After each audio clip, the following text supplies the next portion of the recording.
people think that they see it. So if we're talking about a communication strategy that says, we're like you, but not the same as you, this might be a manifestation that you represent in terms of a communication strategy.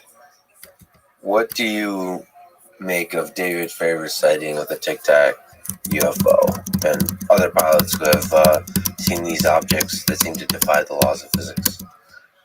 Well, I think you have to take them at their word. Are they fascinating to you? Oh, absolutely. Reports? No, I know a lot of these people, right? So I know Lou Elizondo, Chris Mellon, the whole crowd. I saw the videos about 3 weeks or so before they went public. I was at a bar with Lou overlooking the Pentagon in Crystal City, and they showed them to me, and my hair stood on end. And he said this is coming out soon. And I know one of the guys on the inside who was the Naval Intelligence who had interviewed all of these pilots again before this came out.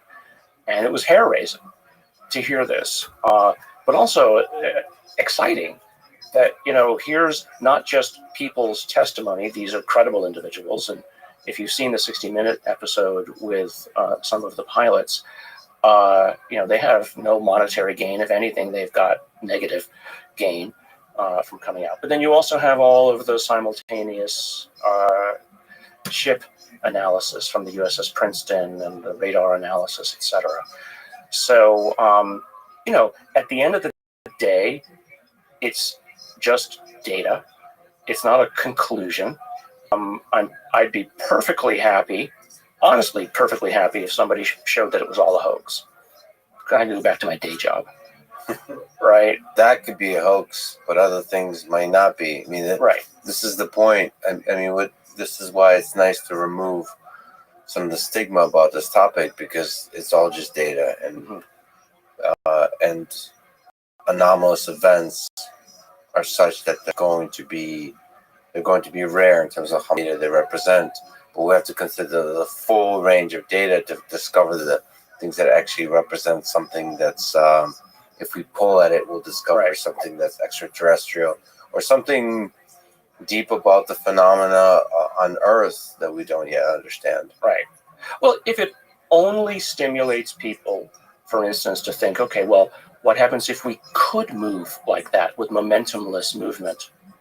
And it stimulates young individuals to go into the sciences to ask those questions. That to me is fascinating. I mean, after I've been openly talking about this in the last year especially, I've had a number of students from top schools who aren't my students come to me and say, if I can help, let me. How can I help? I never had thought about this before, but you and others, not just you, and others have opened my mind to thinking about this matter. Yeah, that's why it's actually funny that Elon Musk doesn't think too much about this. These kinds of propulsion systems that could defy the laws of physics as we currently understand them. To me, it's a powerful way to think what is possible. Mm-hmm. It's inspiring, even if some of the data doesn't represent extraterrestrial vehicles. I think the observation itself, it's like something you mentioned, which is hypothesizing, imagining these things, considering the possibility of these things. I think opens up your mind in a way that ultimately can create the technology. First, you have to believe the technology is possible before you can create it. In my own lab, we always look for, as I've said before, what is inevitable. And, saying inevitably this is the kind of data we need. But if we need that kind of data, the instrument we want doesn't exist. Okay, so I imagine the perfect instrument, I can't make it. And you back into something which is practical. And then you, in a sense, reverse engineer the future of what it is that you want to make.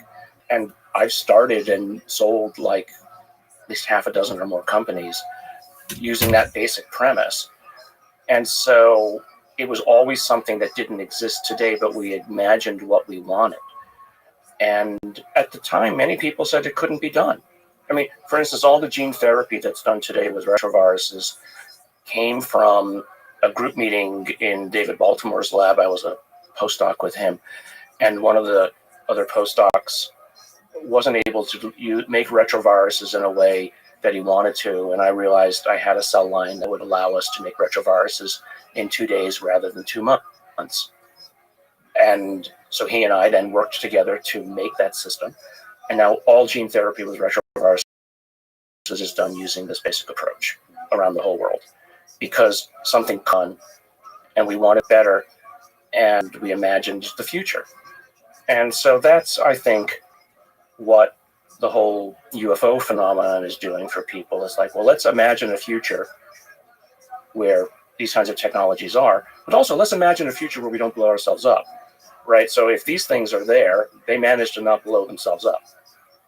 So it means that at least one other civilization got past the inflection point. So if some of the encounters are actually representing alien civilizations visiting us, why do you think they're doing so? You suggested that perhaps it's to study and understand their own past, right? Right. What are some of the motivations, do you think? And again, from our perspective, us as humans, what motivations would we have when we approach other civilizations we might discover in the future?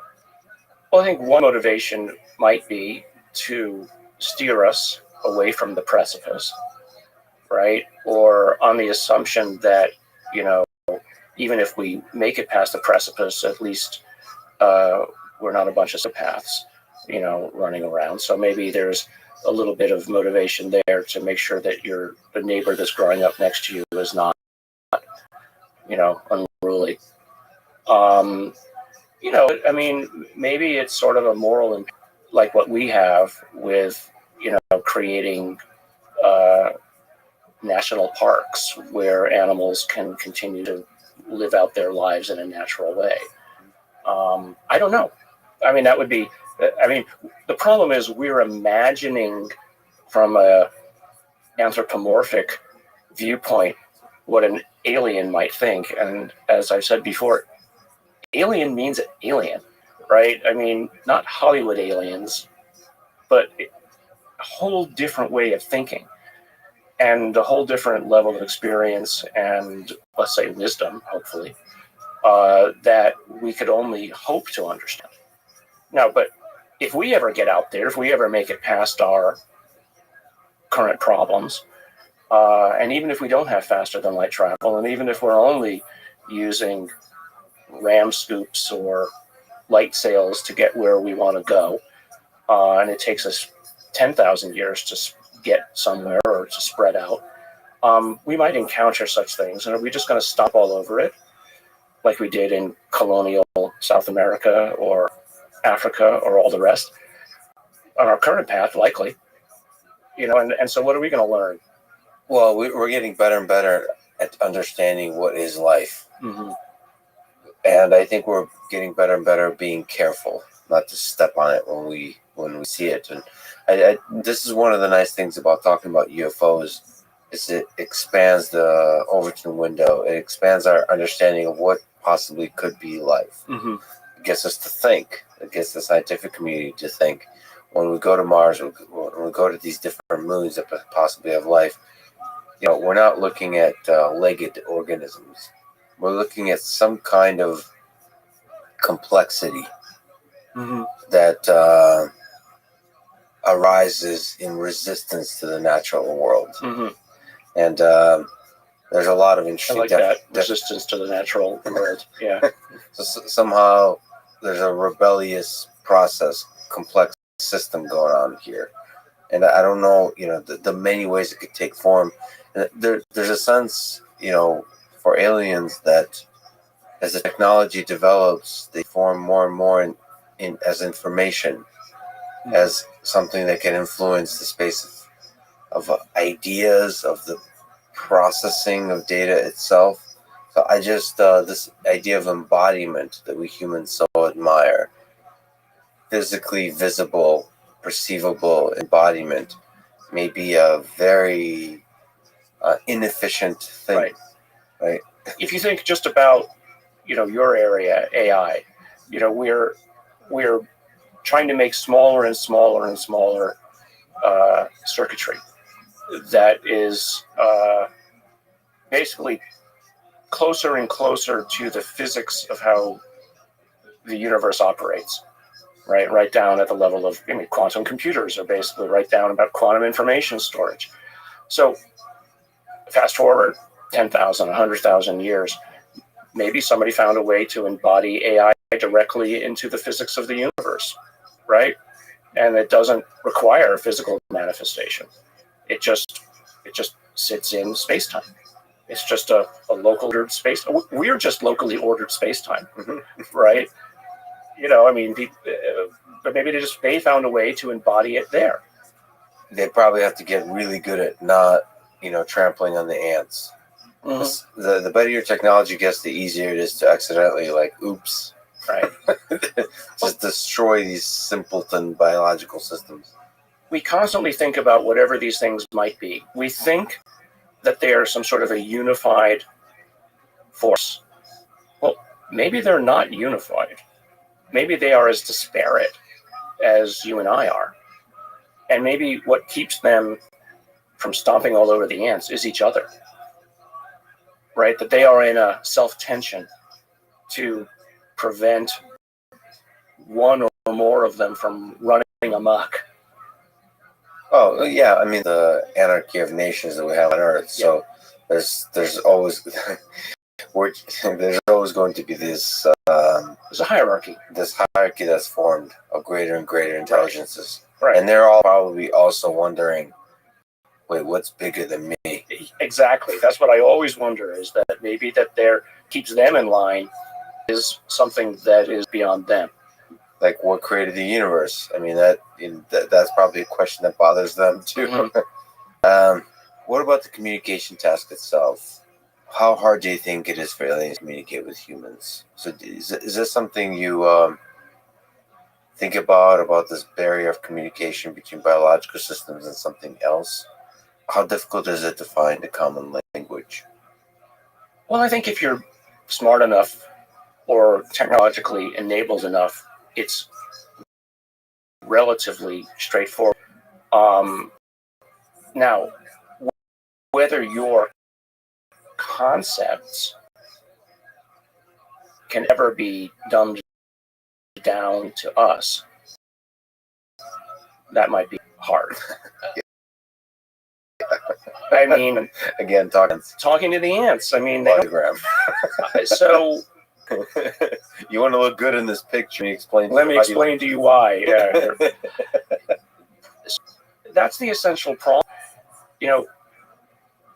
Perhaps they realize who it is that they're talking to, and they say, "Muddy the picture. We're only going to give them limited information." Right? And you could sit down like you and I and have a conversation, but then they would make assumptions. The humans would then make assumptions about us that aren't true, because we're not humans. So let's stay at arm's length. Let them know that we're here, right? And here's the limited amount of communication. Again, this notion that if you give somebody everything, they'll get lazy. And, if they've been around as long as they have, they've seen every kind of thing that can go wrong. And so it's they know, as much as they might want to step in, that would be a wrong thing. Yeah, you have to also understand that the amount of wisdom they carry. Yeah.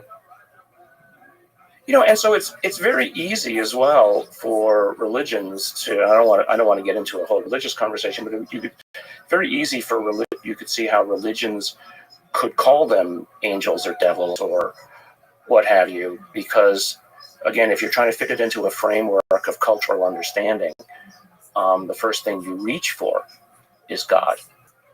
And so when you look at what these things are, and again, with the angels and the devils, in a similar sort of way, their communication is limited. They just kind of give little, what's the Oracle of Delphi? They kind of give these pronouncements, and then it's up to you to figure out what it is that they really mean. Stephen Greer claimed that a skeleton discovered in Atacama region of Chile by an alien. You reached out to him and took on the task of proving or disproving that with the rigor of science. The result is a paper titled Whole Genome Sequencing of Atacama Skeletons Shows Novel Mutations Linked with Dysplasia. Can you tell this full story? The story was, as you put it right there, correct. Reached out, got a sample of the body, did the DNA sequencing, then worked with a team of 2 other Stanford scientists and Roche sequencing group, Roche Diagnostics, and probably a total team of about 11 or so people. And as is standard in these kinds of things, the professors actually don't do the work. The students do the work and figured out the answer. And then we helped them put together. And the story was simply that it was human, 100%. I went into it thinking it was really a monkey of some sort. I got kind of excited a few months into the process thinking, well, what happens if it is an alien? Right? Can you describe some of the characteristics of the skeleton that make it unique and interesting? Primarily, it had dysmorphias of the brain. And so the first thing I did, actually, when I got pictures of it, I took it to a local expert at Stanford, and he was on the paper. And he was the world expert in pediatric bone dysmorphias. He literally wrote the book. And on this, because that's what you do. You go to an expert when it's outside of your field of interest. And he said, well, I haven't seen this particular collection of mutations before, or this physiology before, but here's what I think it might be. And he said, but based on the size of the thing and the bone density, it would appear to be like 6 or 7 years old. Now, again, that's the thing where I think the lay public doesn't understand or takes a speculation like that and turns it into a fact. No one ever said that it was that age. We only said that the bones made it look like it was that age. But then we went back and looked for genetic explanations of why things might look the way they did. And if you, again, read, there is very carefully caveated to say that these mutations might result in this. But what we did find was an unexpectedly large number of mutations associated with bone growth in this individual. And it was just a bad roll of the dice, right? You roll the dice enough times with enough people born every year, and someone will roll the wrong dice all at once. So the sad part about it was individuals in the UFO community who wanted to think that there was some sort of conspiracy around it, right? That somebody had somehow convinced all of my students to lie. Yeah. I mean, come on. You know, I would lose my job, first of all, and they would all be, in trouble forever. Yeah, but also it's just projecting malevolence onto people that I don't think exists in normal populace, and especially doesn't exist in the scientific community. Yeah. The kind of people that go into science, I mean, this is what bothers me with the current distrust of science, is they might be naive. Mm-hmm. They might not, especially in modern science, look at the big picture, philosophical, ethical questions, all that kind of stuff. But ultimately, they're people with integrity and just a deep curiosity for the discovery of cool little things. And there's no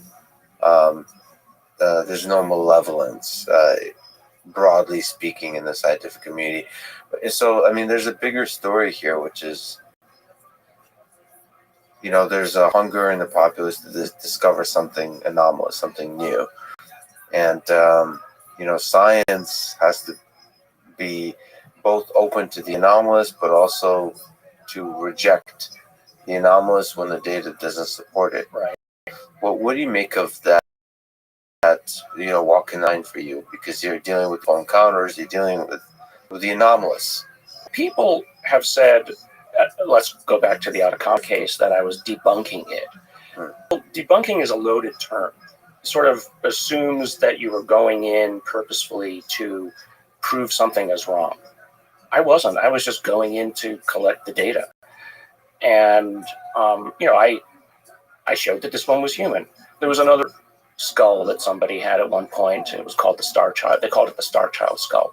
I said, I looked at it. I looked at the DNA sequencing that they had done. I said, this is human. End of story. The people who owned the thing at the time disagreed with me. And then eventually another group came in and proved that I was right. And it's not about debunking. It's about getting the more spectacular and hyped cases off the table. I mean, the reason I got interested in it is because somebody was, and not because I wanted to disprove it, but because I just wanted to know. And let's get it off the table, because it's usually the most extravagant things that are most likely to be wrong. Somewhere in the rubble will be something interesting. And so that's what you do. You get the dross off the table, and then somewhere in the data will be something worth real inquiry. And that, if you inquire deeply enough, will be extravagant. Yes, exactly. And that's what actually excites scientists is to, you want, with the rigor of science, to actually reveal the extravagant. And so look at CRISPR as probably the most perfect example of that. These weird sequences in bacterial genomes, all arrayed one after the other with these strange sequences around them. But when you looked at the sequences, they looked like viruses. And so how did they get there? And lo and behold, after a lot of effort and work, well, the Nobel Prizes went out the door, but these strange things ended up having extraordinarily extravagant possibilities. You've also looked at UFO materials. You are in possession of UFO materials. Claimed UFO materials. Alleged UFO materials. That's right. Some. What's another term? Weird materials that don't seem to. That have a story. They have a story that doesn't seem to be of natural origins, but it's not. There's a process to proving that, and that process may take decades, if not centuries, because you have to keep pulling at the string and discover where they could possibly come from. But anyway, you're in possession of some materials of this kind. Can you describe some of them, and maybe also talk to the process, how you investigate them, how do you analyze them? Right. So let's say that there's two classes of materials that I've given by people, and they're not given by like the government or anything, just given people who've collected them, and there's a reasonable chain of evidence associated with them that you believe is not just a pebble somebody picked up off a road. They're almost all things that people have claimed have either been dropped off as like some sort of a leftover material, molten metals, or they are from an object that was released from this, so that kind of exploded. They're almost always metals. I have some couple of things that might be biological that are interesting that I haven't really spent a lot of time on yet. When you look at a metal, you basically, what are the elements in it? And what's it of? And so there's pretty standard approaches to it. Most of them involve a technology called mass spectrometry. And there's probably about 5 or 6 different kinds of mass spectrometry that you could bring to bear on answering it. And they either tell you, depending upon the limit of the resolution of the instrument, they either tell you the elements that are there, or they tell you the isotopes that are there. And you're interested not just in knowing whether something is there or not, you're interested in knowing whether they're, the amounts of it. And in the case of elements, how many different isotopes are there? And that's kind of where, in some of these cases, it gets interesting, right? Because in at least one of the materials, as we first studied it, the isotope ratios of, in this case, it was magnesium, were way off normal. And I just don't know why. It doesn't prove anything. It just, all it proves is that it was probably accomplished by some kind of an industrial process, whether it's the result of a process or whether, and this is sort of the leftover, or whether it was made that way for a particular purpose. I don't know. All I know is that it was engineered. That's it, right? But then it's, the question is sort of, you go one step deeper. Why would you engineer? Right. Well, why engineer? What does the engineered means? There's all kinds of. It could be a byproduct. It could be the main result of an engineering process. It would be a small part of the engineering process that is the main part. Well, so the ratios of isotopes for any given element are basically the result of stellar processes. A supernova blew up sometime several billion years ago. That became a cloud. Those atoms coalesced gravitationally to form another sun and a ring that became a rocky planet. And the ratios of the isotopes were determined at the time of that explosion. And so everything in the local solar system is more or less of that ratio, depending upon certain gravitational difference, but by fragments of a percent, not whole tens of percent difference. So what do humans use isotopes for? Mostly to blow stuff up. I mean, the vast majority of the isotopes that have been made in the per pound or ton are things like certain ratios of plutonium and uranium to blow stuff up. We don't make or engineer isotopes, which it's today is relatively easy to do, but it's still expensive for any other reason apart from, let's say, as anti-cancer. We use stable isotopes in money these days as a counterfeiting tool. You basically embed certain ratios of isotopes in to make it harder for counterfeiters to accomplish. And so, but other than that, we don't do anything with that. So why would you make grams of such material in this case and drop it around on a beach in Brazil? So which case are we talking about? This is the Ubatuba case. Can you describe this case a little bit further? Like what material we're talking about, just the full story of the case. So it's an interesting one. It's an interesting one. So a fisherman saw an object that released something, or it exploded, and it was this relative. I've got some big chunks of it, relatively pure magnesium, with obviously something else in it because magnesium burns.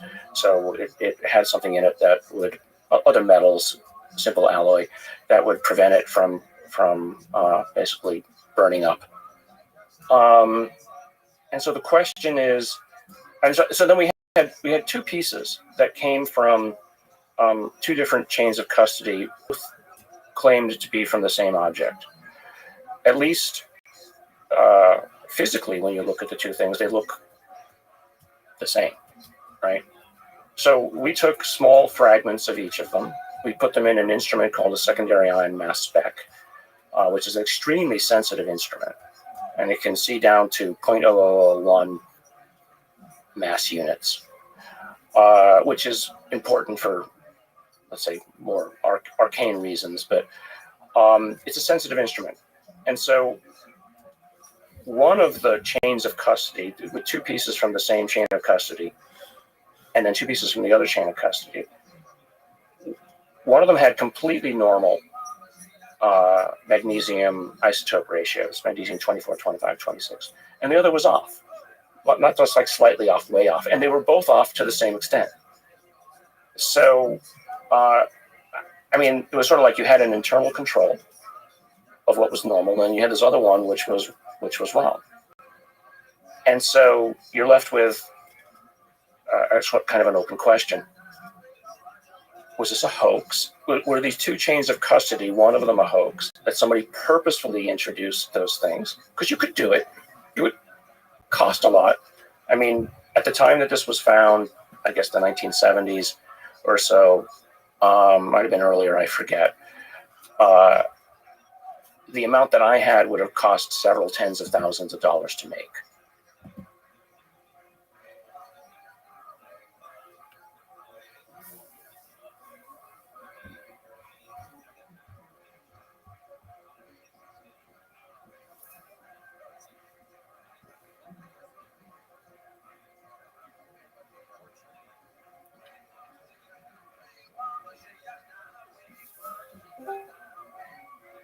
Welcome. Greetings, Rabbi. You ready for Kill Tony? I am. Excellent. I'm starting it up right now.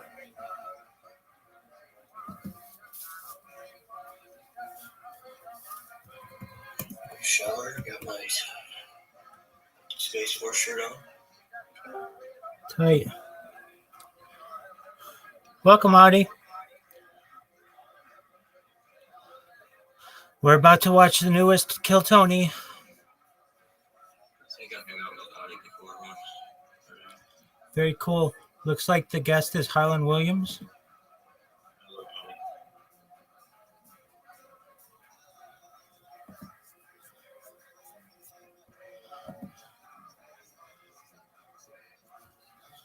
All right.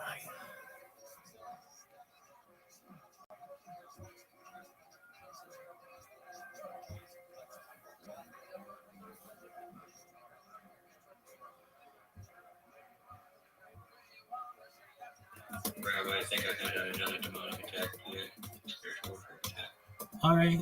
Well, hopefully Kill Tony fixes it. No, it's already been fixed.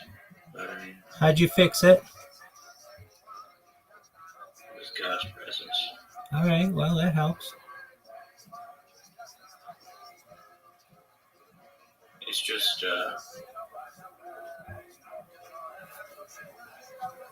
peculiarly happening often and in intense, rageful ways.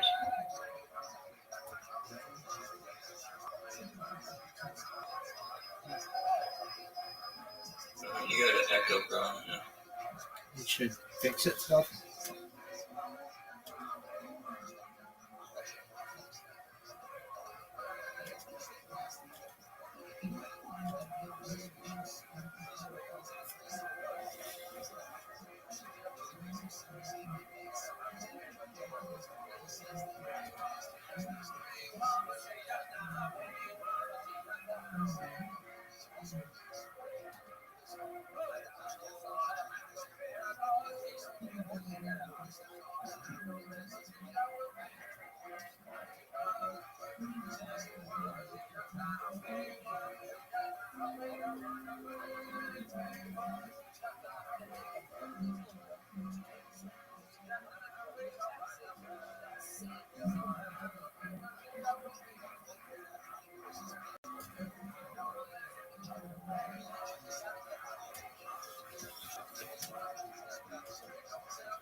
Well, miss you too, kiddo.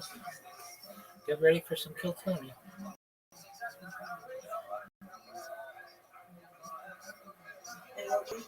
Yeah, I'm really well. All is good. We've missed you for bowling. Get ready for it in like 2 hours.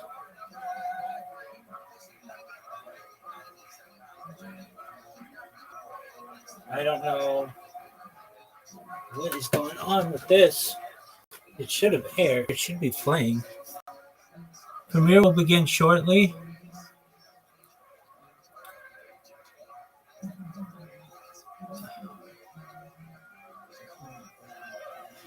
I mean, I see the chat is going.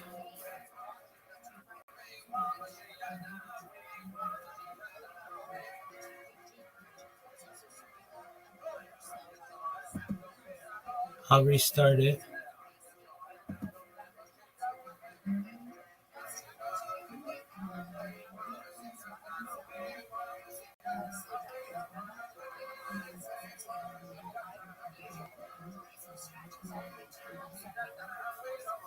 And huge today. I don't know what it was. That is Shane Greenberg on the guitar, everybody. Am I saying that right, Shane? Sean? All right. S-H-A-A-N on my fucking sheet. I had a 50-50 shot at it. Either could be Sean or Shane. This is what happens. That's the cameraman, Yoni, over there giving me fucking S-H-A-A-N. Take a good fucking guess. Flip a coin. Never seen Sean spelled that way. But you gotta take a chance. It's every what's Shane Greenberg? One more time. He's a Jew, I do believe. Greenberg. And this is Jay Styles joining us on the keys, everybody. John Dees and Matt Mealing are out touring arenas with some big musician or some shit. I don't know what, but I like these guys. I like Jay Styles and Sean Greenberg. And believe it or not, this is D Madness here on the bass guitar, everybody. Very exciting stuff. I am excited about this episode. It's going to be a doozy. Before we get started, here's a little bit more from the amazing sponsors that made it all possible.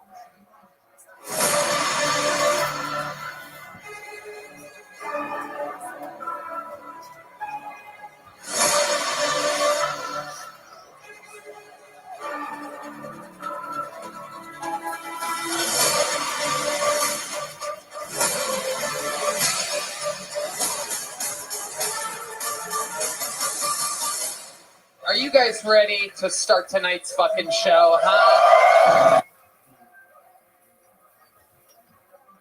You know, every single week, I know I always hype up every single week because I book it so that it's entertaining for me. Well, this is one of those weeks where, without a doubt, it's entertaining for me and for the people. Because, ladies and gentlemen, tonight is a one-guest night. And that one guest happens to be the reigning, defending, undisputed guest of the year of 2024. Ladies and gentlemen, this is the long-awaited return of Harlan Williams.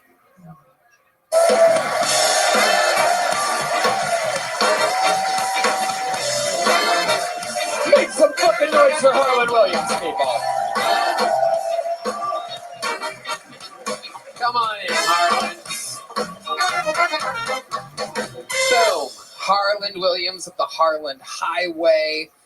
So many great things. One of the best comedians in the world. One of my favorite comedic actors. Thank you. Dumb and Dumber. Thank you. Thank you. There's something about Mary. Employee of the month. Thank you. Is there something wrong with your neck, by the way? I get a little excited. Feel like I there get a should be little. a new movie, the Tourette's movie. What the hell is... How we feeling tonight? Good, buddy. I brought a little thingamajig if I could... What happened? Well, nothing happened to me, gang. Comedy gang. But, you know, in all these award shows, they have like a silver buzzer, a golden buzzer. And every now and then we get comics. You know, everyone tries real hard, like. And every now and then we get one that needs a little help, a little extra help. So tonight I'll be giving away the silver crutch. Ooh-wee! I love it. This is very exciting. Some lucky comedian, in fact, the luckiest comedian The one that needs it the most. Get a little extra kick with the silver crutch. The silver crutch. We've found the sound effect of the silver crutch. It is that Red Band has selected. He never knows what sound's gonna play on the soundboard. I was thinking it'd be more like someone sitting downstairs. Okay, let's do something like that. Not at the Addams Family house.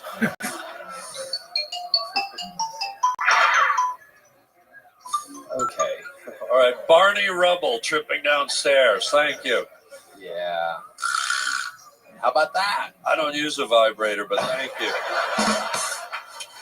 Harland, the reigning defending guest of the year, here to perhaps be the first ever two-time guest of the year. Oh, come on. Now. Anything can happen. Oh, now, Sally Struthers. Anything can happen. Anything can happen. Don't And- struther me up, Sal. That's what I do. Everyone knows that I am the Sally Struthers of this show.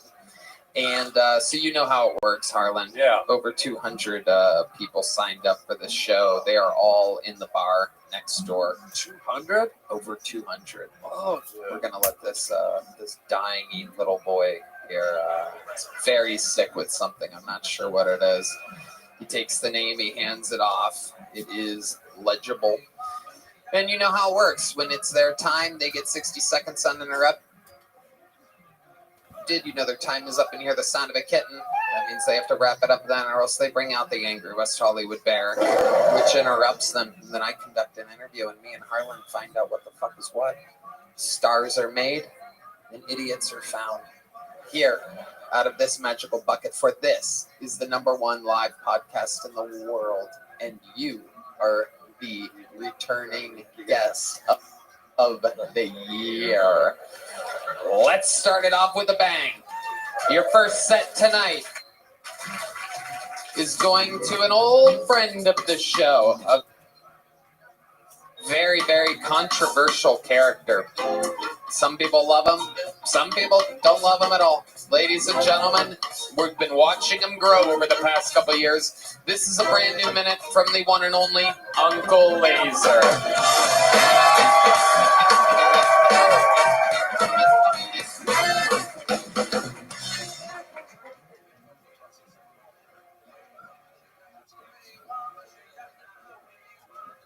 Some people got a face for radio. I got more of a face for cuckolding. The bar the other night, older gentleman comes to me and goes, "Man, we love you on that Kill Tony show. We love you a lot." He said, "Me and my wife are here renewing our vows. For 30 years we met in this bar." He goes, "Man, it's on my bucket list. If you'll have sex with my wife while I watch." I said, "Man, you didn't want to go skydiving? You want me to fuck your wife?" He said, "Man, I'd be willing to give you 1,000 shekels for your time." Well, let's take a look at her, at least. So he, that's never good, you know. His fucking vending machine comes up out of the bathroom. From a distance, her skin was leathery. Up close, her skin was leathery. She looked like an old fucking Buick seat. I said, "Hey, man, I'm gonna have to pass." He said, "Man, I fucking need this." I said, "I fucking don't, you know." He said, "I'll give you $4,000 fucking dollars." I said, "You know what, dude? Buick's not that bad of a car." My name's Uncle Laser. Thank you. All right, Uncle Laser. Have you told that story before on the show? I've done that punchline on the back end, but never the story. Such a reptilian. Harlan, Can you do that? Can you Yeah, do a he's joke already and then told just that plug into story. the same punchline from another gag? I don't really know. We kind of make the rules as we go along here. Laser's a special guy. I want to ask you, bro. Are you taking a night class in cunnilingus? Because your tongue was going like all over the place. Like, you were like licking the air, You my are guy. very lizardy. Is that a side effect? Are you on something? Do you need a snow cone or something? Like, what's Too many of those. I've been. I noticed it took. I measured it 7 seconds before you said anything. You really made a point to make sure the mic stand was where you needed it. Look looking at What's that? everybody. What is he doing? He's It's, trying to... I bet it's Cinco de Mayo. Your tongue goes a little wild on I've been, Cinco de Mayo. I've been snorting Tajín since I got up this morning. Wow. Look at that. Red Band celebrating Cinco de Mayo. He loves mayonnaise so much. He loves mayo and pickles. He thinks, Celebrating Lico de Krakow. What the... yeah. I love it, Laser. So what's been going on, dude?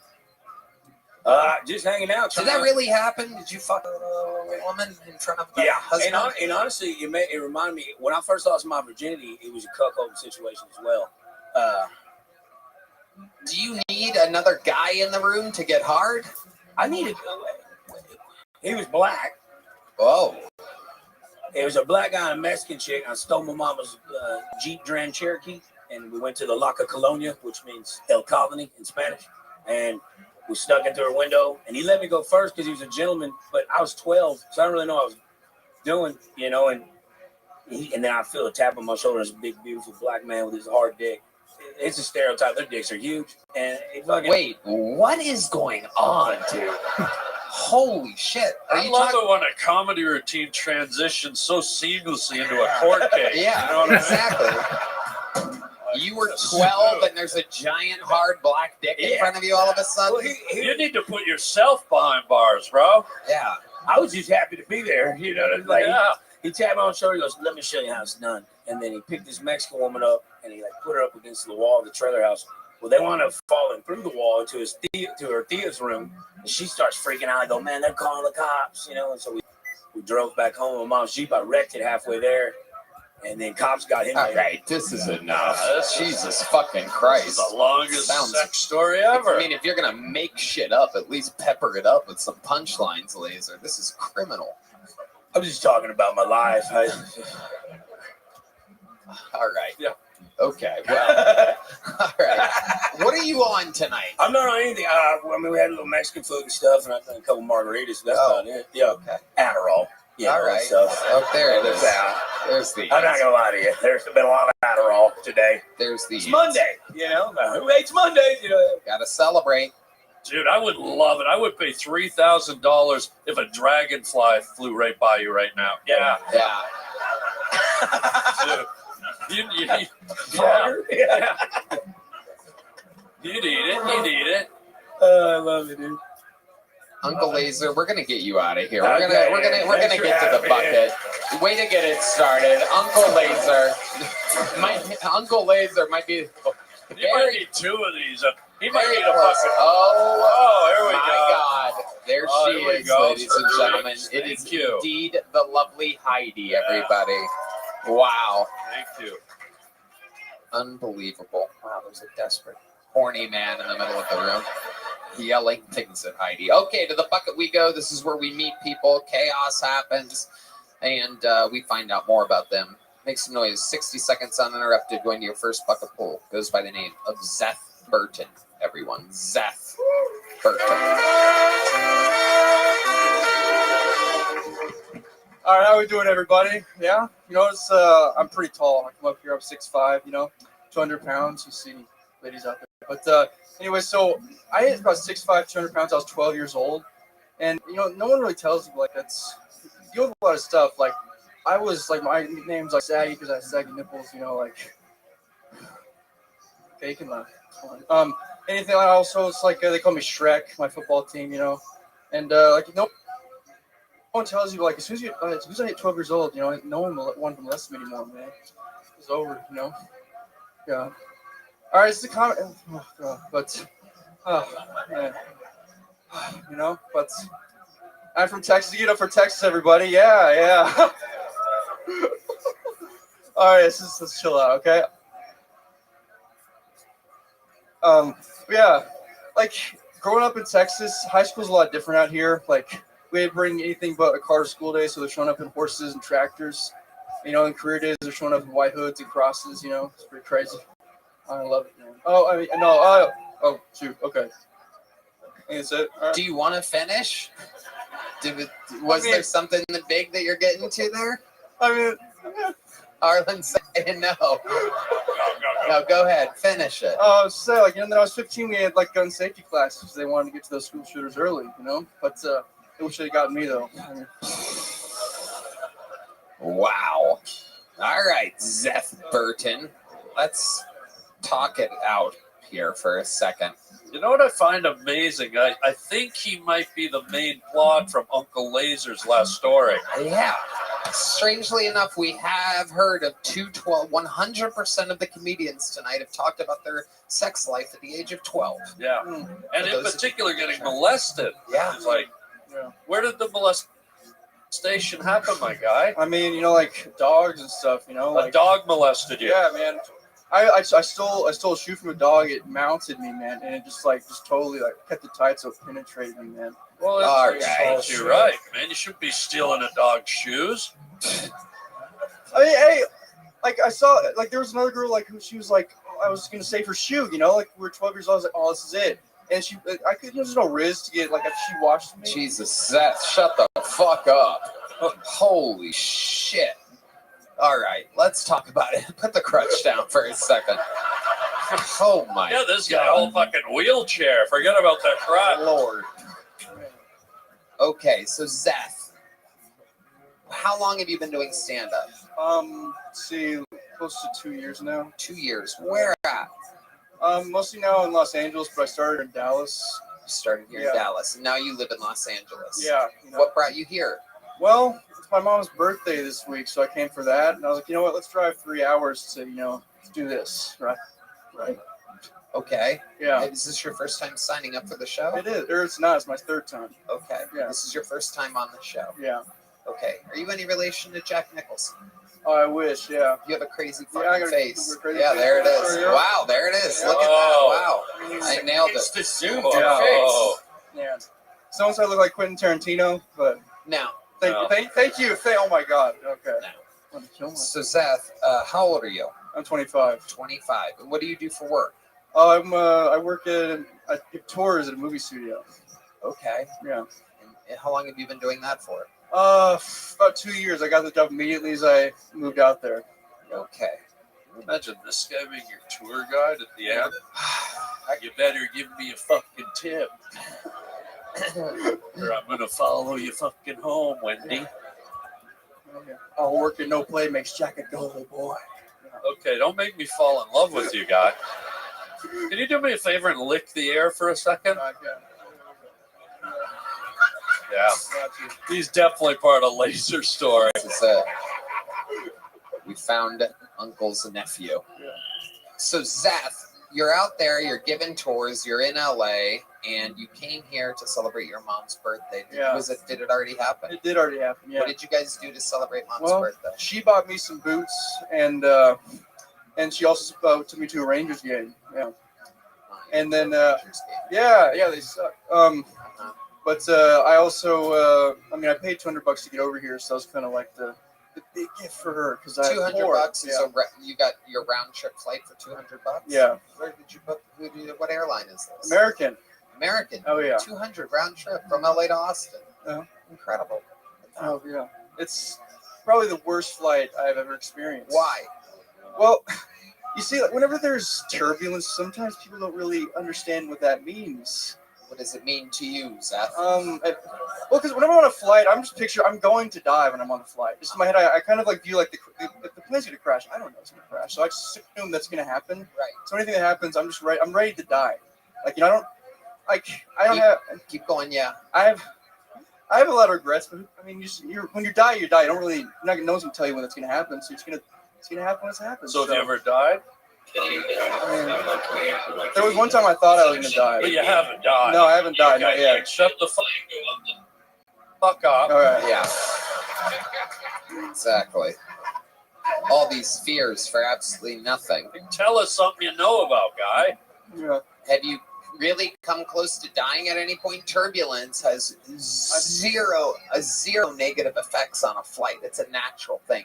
It doesn't mean fucking anything. It doesn't. Your risk of dying is the exact same as when the flight is completely smooth. I know this because, as some of you know, I'm a professional pilot. I'm also a Canadian doctor.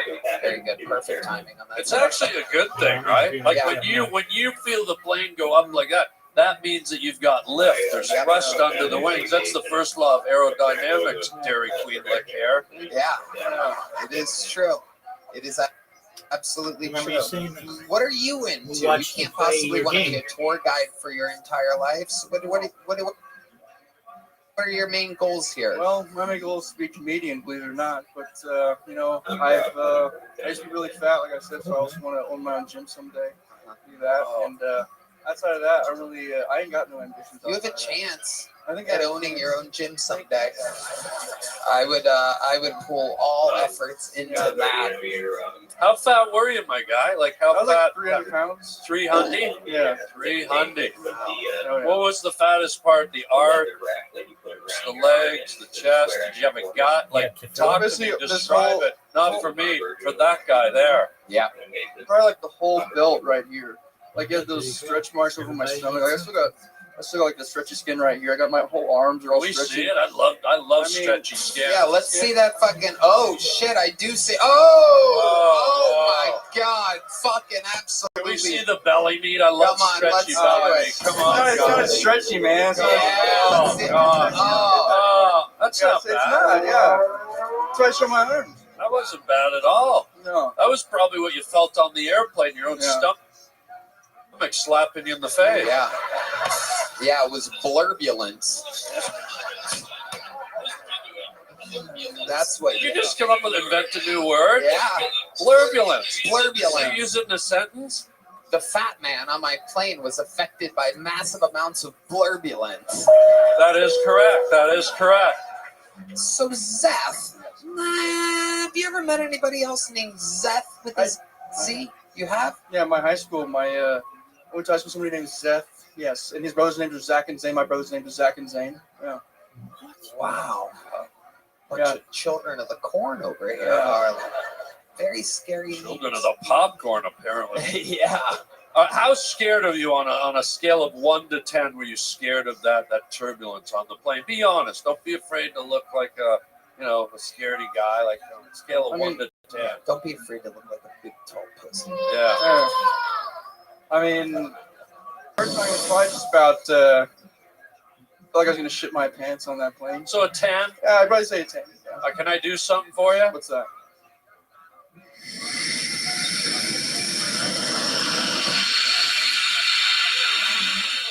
Does that turn you on? Yeah. I'm bricked up right now, man. Wow. What are you into, Seth? Do you have a girlfriend? You're 6'5", according to you. I don't. Hey, according to my doctors too. Okay? Really, Yoni? Let's get a tape measure out here. I'm seeing 6'4" all day. Is anybody else thinking 6'4"? This sounds like a 6'4" guy that's trying to add another inch. Yeah. Well, I'm 6'2". This guy's saying 6'3 and a half right here. I'm hearing it. We have anybody? How many? Make some noise if you think he's 6'5". Literally nobody. Zeth, pop off one of your shoes. Pop up one of my shoes. Oh, here Yeah, we go. we're doing it Here we shoeless, go. buddy. Stand on that left foot. There you go. Here we go. Uh-oh. Face the audience. Yep. I love how Yoni always makes him turn around. He goes that way. All right. You're bending it a little bit, Yoni, just to let you know. Okay, that's perfect right there. Yep. Yoni is a Jew, so he knows measurements very well. 6'4".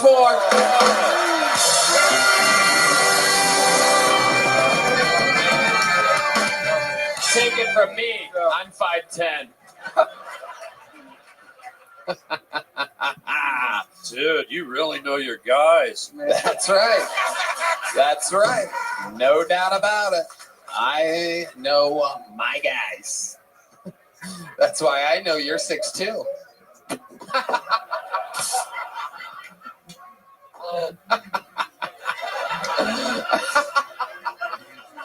Zed, tell us the craziest thing about your life before I get you out of here.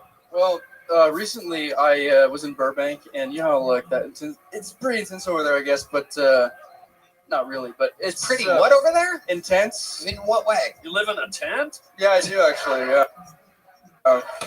In what way is it intense? Well, generally it's not, but like I went over there once. I was over there at like 11 p.m. at night, and Ooh. oh yeah.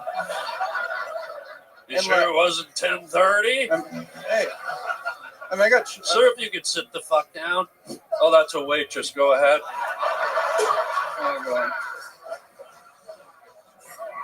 And this Go guy. ahead, Night Stalker. Finish. Man, this guy pulled up in his car and he asked me to come over to it. Like he said, "Hey, come over to my car." So I came over to his car, and Wow. he showed me this. He showed me on his phone this. Like he said, my girlfriend's been kidnapped. He's scrolling through like the sex trafficking website she was on, and then he showed me that hey, there's like a pit bull in his passenger seat. He's telling me that his family's been like replaced with clones, and that his his landlord's replaced it. The Armenian and Russian mafia are after him. His hand was bleeding. And the whole time I'm just trying not to laugh because I feel like if I did, he was gonna kill me. But Yeah. it was probably like Because he was what, 7'3"? yeah, he was. They're 7'4" actually, but yeah. You know he's one of Uncle Laser's writers, right? Like, this is just a continuation of the last story. What the fuck is Uncle Laser? Dude? Zeth, I'm going to tell you what. I was going to give you a medium-sized joke book, but since you lied about your height by an inch, we're going to go 1 inch smaller, and I'm going to give you a little joke book. Thank you. Your first bucketful of the night is Zeth Burton, everybody. Thank you guys. Fun stuff, Zeth. There you go. Sign up again some other time. Maybe perhaps your mother's next birthday. You can come back and sign up. This podcast is sponsored by ExpressVPN. Going online without ExpressVPN is like having sex without a condom. Might feel good, might feel fine, but the repercussions could be huge. Do you really want to raw dog the whole internet? I don't think so. Every time you connect to an unencrypted network in cafes, hotels, or airports, your online data is not secure. Any hacker on the same network can gain access and steal your personal data. It doesn't take much technical knowledge to hack someone. Just some cheap hardware is needed. A smart 12-year-old could do it. Speaking of which, Red Band. I love condoms and ExpressVPN, Tony. ExpressVPN is so secure, it would take a hacker with a supercomputer over 1 billion years to get past ExpressVPN's encryption. Just fire up the app, click one button to get protected. I personally love using ExpressVPN when we're on the road. It's important to know our data is safe in all the different cities we travel to. So secure your online data today by visiting expressvpn.com/KillTony. That's EXPRESSVPN.com/KillTony to find out how you can get up to 4 extra months for free. ExpressVPN.com/KillTony. Hello, this podcast is sponsored by Prize Picks. Cash in on the basketball playoffs with Prize Picks. Don't miss your last chance to add your favorite players from the court to your Prize Picks lineups. Whether it's points, rebounds, assists, take your pick of more or less for your shot to win up to 2,000 times your cash today.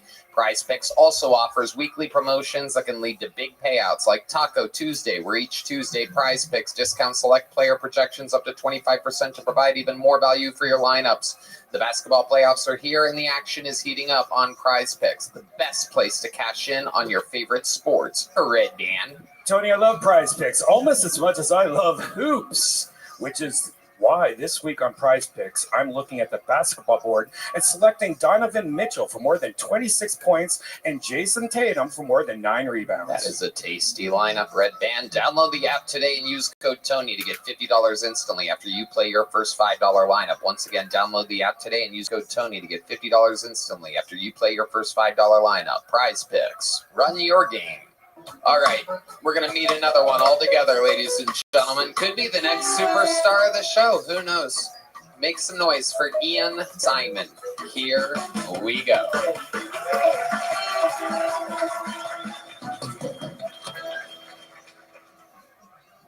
How you guys doing? Everybody good?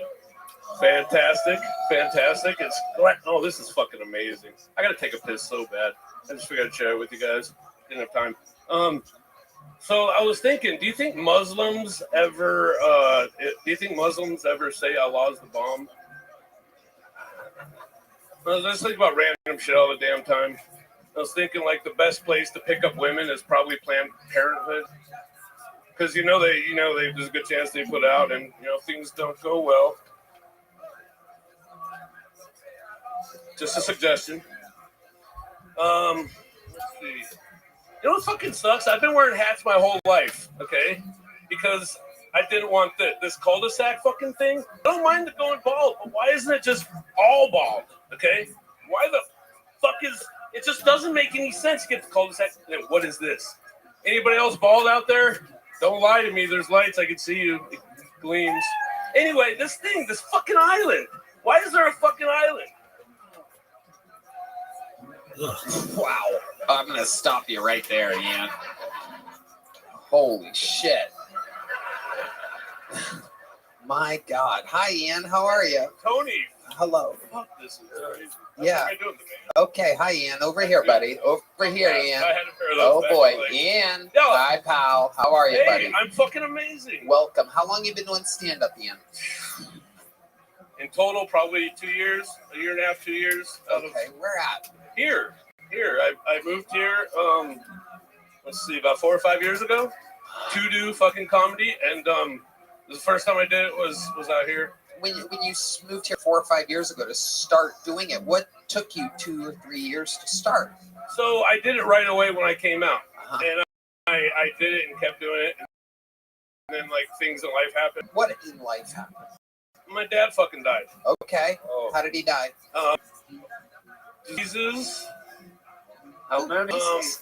Several. They were the ones that. By the way, you almost made it sound like a fun pack. By Oh no, it fucking sucks, dude. I love my Okay. dad. We were really close. right. He had a great sense of humor. And He did. Yeah. I don't know. This is bullshit. So like growing up, Abbott and Costello and wow. that type of stuff. Yeah. Okay. And what do you Fucking laughing at what do you do for work, Ian Simon? What's that, sir? Jesus Christ. You know what I thought of when I first looked at him? If I gotta be, don't take this the wrong way, guy, but when you first walked out, I thought, I've always wondered what it looked like if it was peeled. Fucking wow. Yeah. That's a compliment, guy. Thank you. Onions have layers and others have layers. That's right, my guy. Ian Simon, what do you do for work? That's a good fucking question, Tony. I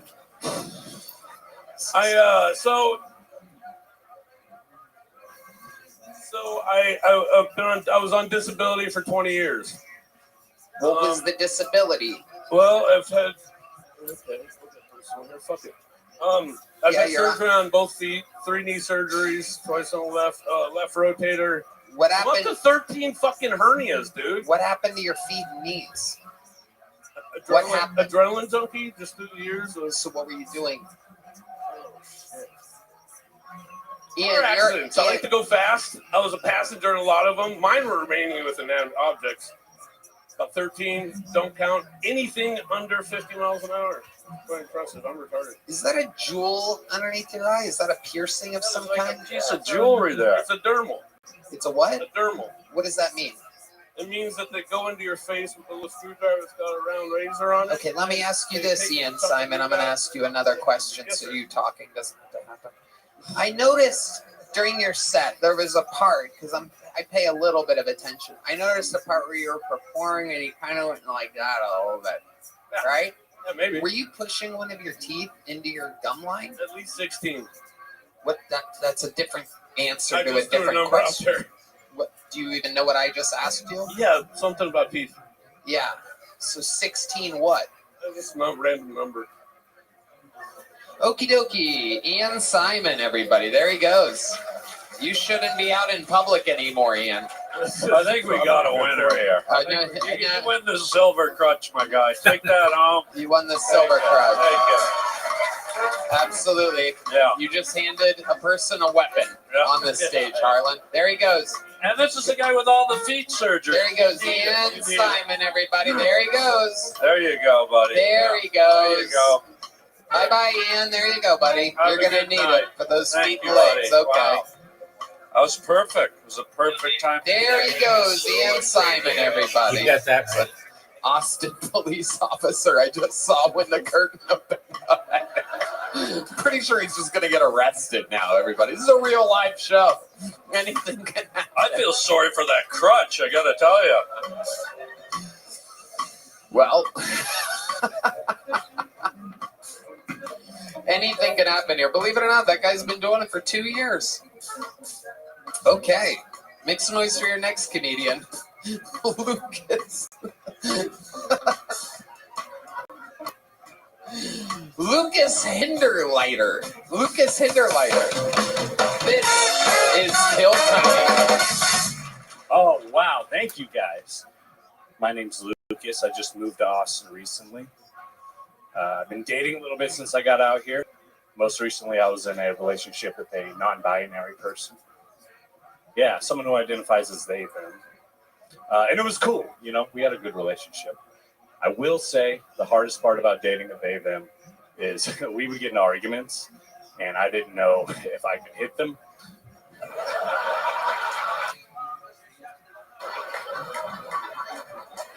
You know? Yeah, like, tell me which one you are. Are you a boy or a girl? You know? Can I hit you? Or can we have a beer and watch the football game? What are we doing? What are we doing?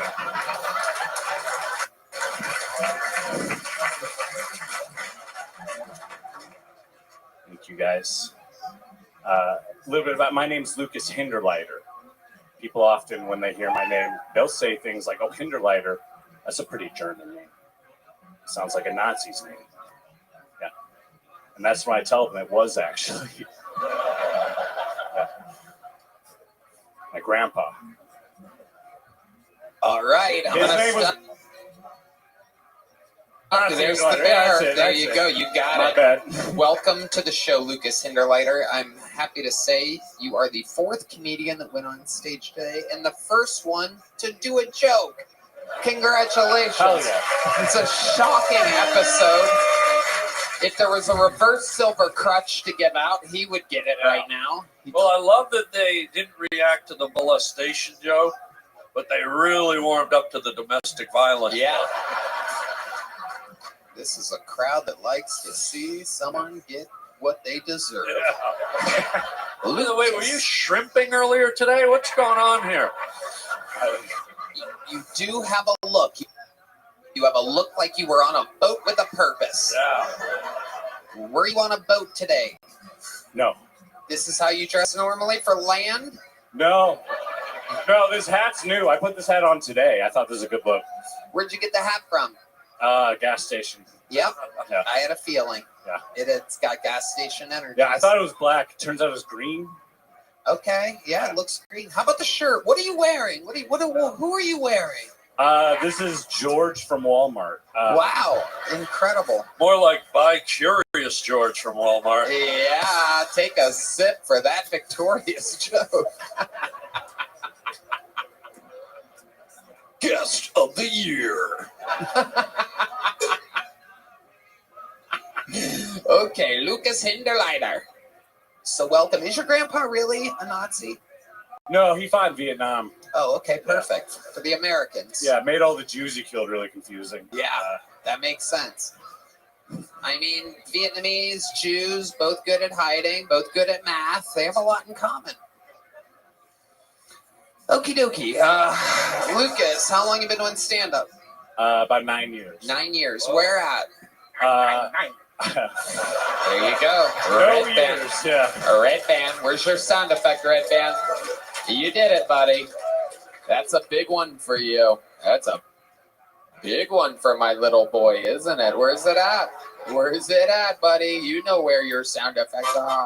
Da, da, da, da. Red band with a 999. German reference. Yeah, I started in St. Louis. St. Louis. How long have you been in Austin? Like a year. Okay. What do you love about Austin, Texas? I don't really, man. I don't really like this place. Wow, you miss St. Louis? Well, I lived in New York before I New York moved here. City. Yeah. And you prefer New York City. I like it. What do you like about it? I like the energy, man. I don't know. I like, you wake up, there's people walking around, makes you want to get out of bed. Where you live out in the country here or something? You don't see people walking around? No, I live pretty north, though. It's not. You ever thought about moving downtown where people are walking around with energy? No. Well, you should, because we got that too. Okay. You don't have to step over migrants to do it. I like that part. Yeah, That's like you like the migrants. That's my favorite part. You would. You're a Hinderleiter. Yeah. You believe in superiority. Yeah, I step on them. Wow. How do you say it with like a German accent? Your last name? I don't know, dude. I'm not German. Red Band's nope. German. Yeah. He's Hinterleiter. He's Hinder. Yeah, got you. Where's mine at? Like you don't say around like your grandparents don't say "Das ist Schindlerleiter," like something like that. No. Does that sound familiar, guy? Das ist Schindlerleiter. No, my grandmother was British. Okay, so that's she said things. That's a Hinterleiter. Yeah, she said things funny. Yeah. Dude, do you know what you are? At this point, you're like fucking International House of Pancakes. Like, what are you? It's great. British, German? You're redheaded, too. It's interesting. You look Yeah. Irish. You're wearing green. You got I red get hair. Irish You're like a a lot. little Christmas guy. Yeah. You're like the world's biggest elf. I get Irish a lot, yeah. I also get people telling me I'm not redheaded. People tell me I'm blonde. I don't know. Wow. You know your hat's black, right? What do you do for work, Hinterleiter? I sell motorcycles. I'm a motorcycle salesman. Oh. I sold your producer a motorcycle. Really? Yoni? Yeah. Oh, yeah. I sold him his motorcycle. He did. He got a secret motorcycle without telling me. I don't like my people close to me on motorcycles. It's very unsafe. I don't trust the other drivers. So I found out that he got a secret motorcycle one day. It's one of the two things he lives a secret double life when I'm not around. One thing he does is he has a motorcycle. The other thing is he has wacky Martin Scorsese glasses that he wears. Big producer glasses. He only wears when he thinks that he's not going to run into me that night. Yeah, isn't that funny? And every once in a while, I'll give him a rare night off, and we'll just randomly run into each other. And there he is with these big fucking Robert De Niro in his fucking prime glasses. These obnoxious, magnified, just big square. And I'm positive he goes from bar to bar going, I'm the executive producer of Kill Tony. Oh, you can tell by my fucking blocked up glasses. Oh, I should get on my motorcycle now. I purchased from Hinterleiter. Yeah, that's what I want to see. I want to be walking down the sidewalk and see Elton John burning ants. When I sold him that bike, he told me not to tell you. He told me not to bring it up. It's very like. Really? Yeah, he was. Because I told him I was a comic and I signed up, and he was like, "If you get on, don't bring this up." What kind of bike did you sell him? A Harley? BMW. He's fancy. BMW. He's Wow. fucking. Yeah, he went big. I care about the people close to me, and while Yoni is a very qualified motorcycle driver, I don't like him being out there. I don't like Jews on BMWs, and I don't like Jews on motorcycles. It's Boston drivers. Yeah. What about a Jew on an Indian? Well, you know what I call that? What? Dinner? Yeah. It's all the old 2-for-1. Okay. Free red chicken. Put the fucking mic down. Lucas Hinderleiter, what do you do for fun? What are some hobbies of yours? You must have some interest. Some collections or something? No, I speak quickly, Hinderleiter. I mostly just ride motorcycles. It's like, yeah. You ever hit an animal like you're riding? Yeah. What'd you hit? I hit a deer like 2 years ago. You hit a deer on a motorcycle? Yeah. Whoa, what happened, guy? What's the sound of a deer? Yeah, I was going like 45. I broke all my ribs on this side. Wow. Yeah. I don't care about you. What'd you do to the deer? Yeah. Dude, I split that motherfucker in half. And so my dad had a couple drinks. He rode up next to me. He said, I can't stop. I'm going to get a DUI. And he kept riding. Right. So now I'm laying next to the deer. We're both dying. What? And we're just watching each other take our last breaths. Damn. Welcome to another episode of White Trash Bambi. This is incredible. Dude, was it at night? Yeah. You dummy. You would have been able to see the deer, and he would have been able to see you if you were just holding up the Windelleiter. I hope I get hit by a moose tonight after that joke. So let me ask you something, Lucas. Are you good at what you do? You good at selling motorcycles? Yeah. You know what we're going to do here? We're going to have you sell me a motorcycle. Me, a guy who thinks that they are generally unsafe. Meanwhile, I'll fly an airplane with double engine failure because I don't have to worry about other people getting in my fucking way. So now you sell me a motorcycle. Lighting and action.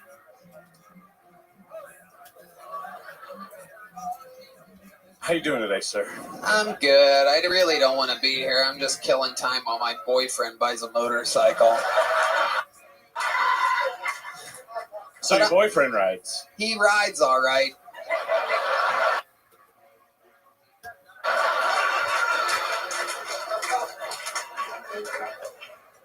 It's more of a nighttime rider after a couple drinks, and then he lays by his deer. That's me. I'm the gay deer. Okay. So you're looking to ride with him? Well, you know, we were thinking about getting me a little side cart, but I kind of think I want to ride solo a little bit, go out on some joy rides at night, separate from the pack.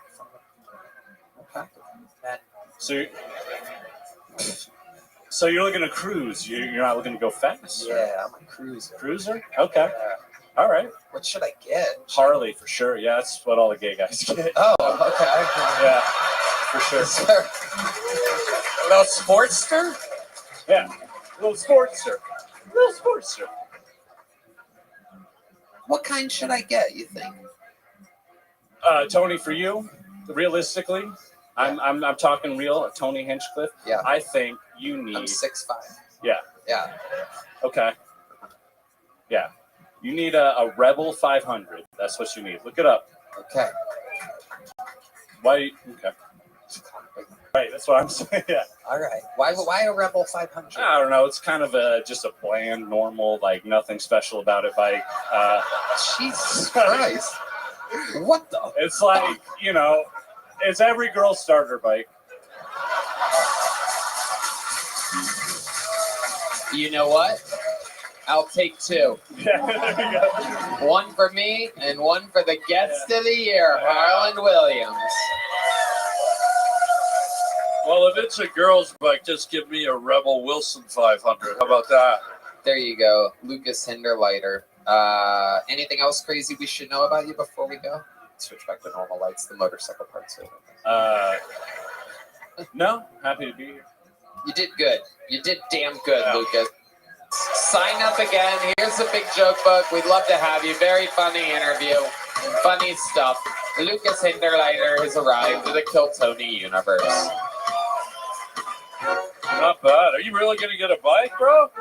No? I used to ride a Honda Shadow around. Really? Yeah. What's that like? Oh, it's like a chopper bike. Oh, the Shadow. Rode around Nagasaki and Hiroshima. Huh. There's shadows everywhere. Wow. I had a Shadow once, and then I hired him as the bass player in the band. It's D Magnus. He goes great with Russell Brand, by the way. I got to tell you. Yee-hoo! This podcast is sponsored by Tacovas. Anywhere worth going is worth going in good boots. Find your perfect pair with Tacovas. Ever wondered if you can pull off boots with your personal style? You owe it to your feet to put on a pair of Tacovas. Being confident isn't about being different. It's about being yourself. Find comfort in the traditions of the West and confidence from making it your own. Tacovas crafts quality Western boots for everyone, from generational ranchers and lifelong cowboys to people like me that just moved to Texas and are looking to blend in with the pack. First-time boot buyers. Red man. Tony, my Tacovas are so comfortable. I put these puppies on and walk over to Terry Black's, slam some brisket, and put my feet on the table like a gross monster to show off my Tacovas to all the tourists. They make me feel amazing. That's exactly what I expect you doing for lunch, Red Man. That is an interesting insight into your life, and I appreciate it. Right now, get 10% off at tacovas.com/KillTony when you sign up for email and text. That's 10% off at T tecovas.com/Kiltony, tecovas.com/Kiltony. See site for details. Tecovas, point your toes west. And visit their store on Congress if you're ever here in Austin, Texas. Tecovas. This podcast is sponsored by ZipRecruiter. You all know what speed dating is, right? Well, if you're the owner of a growing business, what if there was a feature like speed dating, but only for hiring? In other words, you could meet several interested qualified candidates at once, all at a designated time. Well, good news, there is. It's Zip Intro from ZipRecruiter. You can post your job today and start talking to qualified candidates tomorrow. And right now, you can try Zip Intro for free at ZipRecruiter.com/Kiltony. Guess what, Tony? I love ZipRecruiter. Zip Intro gives you the power to quickly assess excellent candidates for your job via back-to-back video calls. You simply pick a time and Zip Intro does all the work of finding and scheduling qualified candidates for you.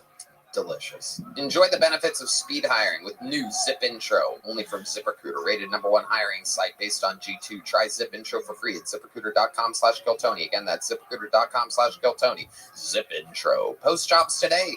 Talk to qualified candidates tomorrow.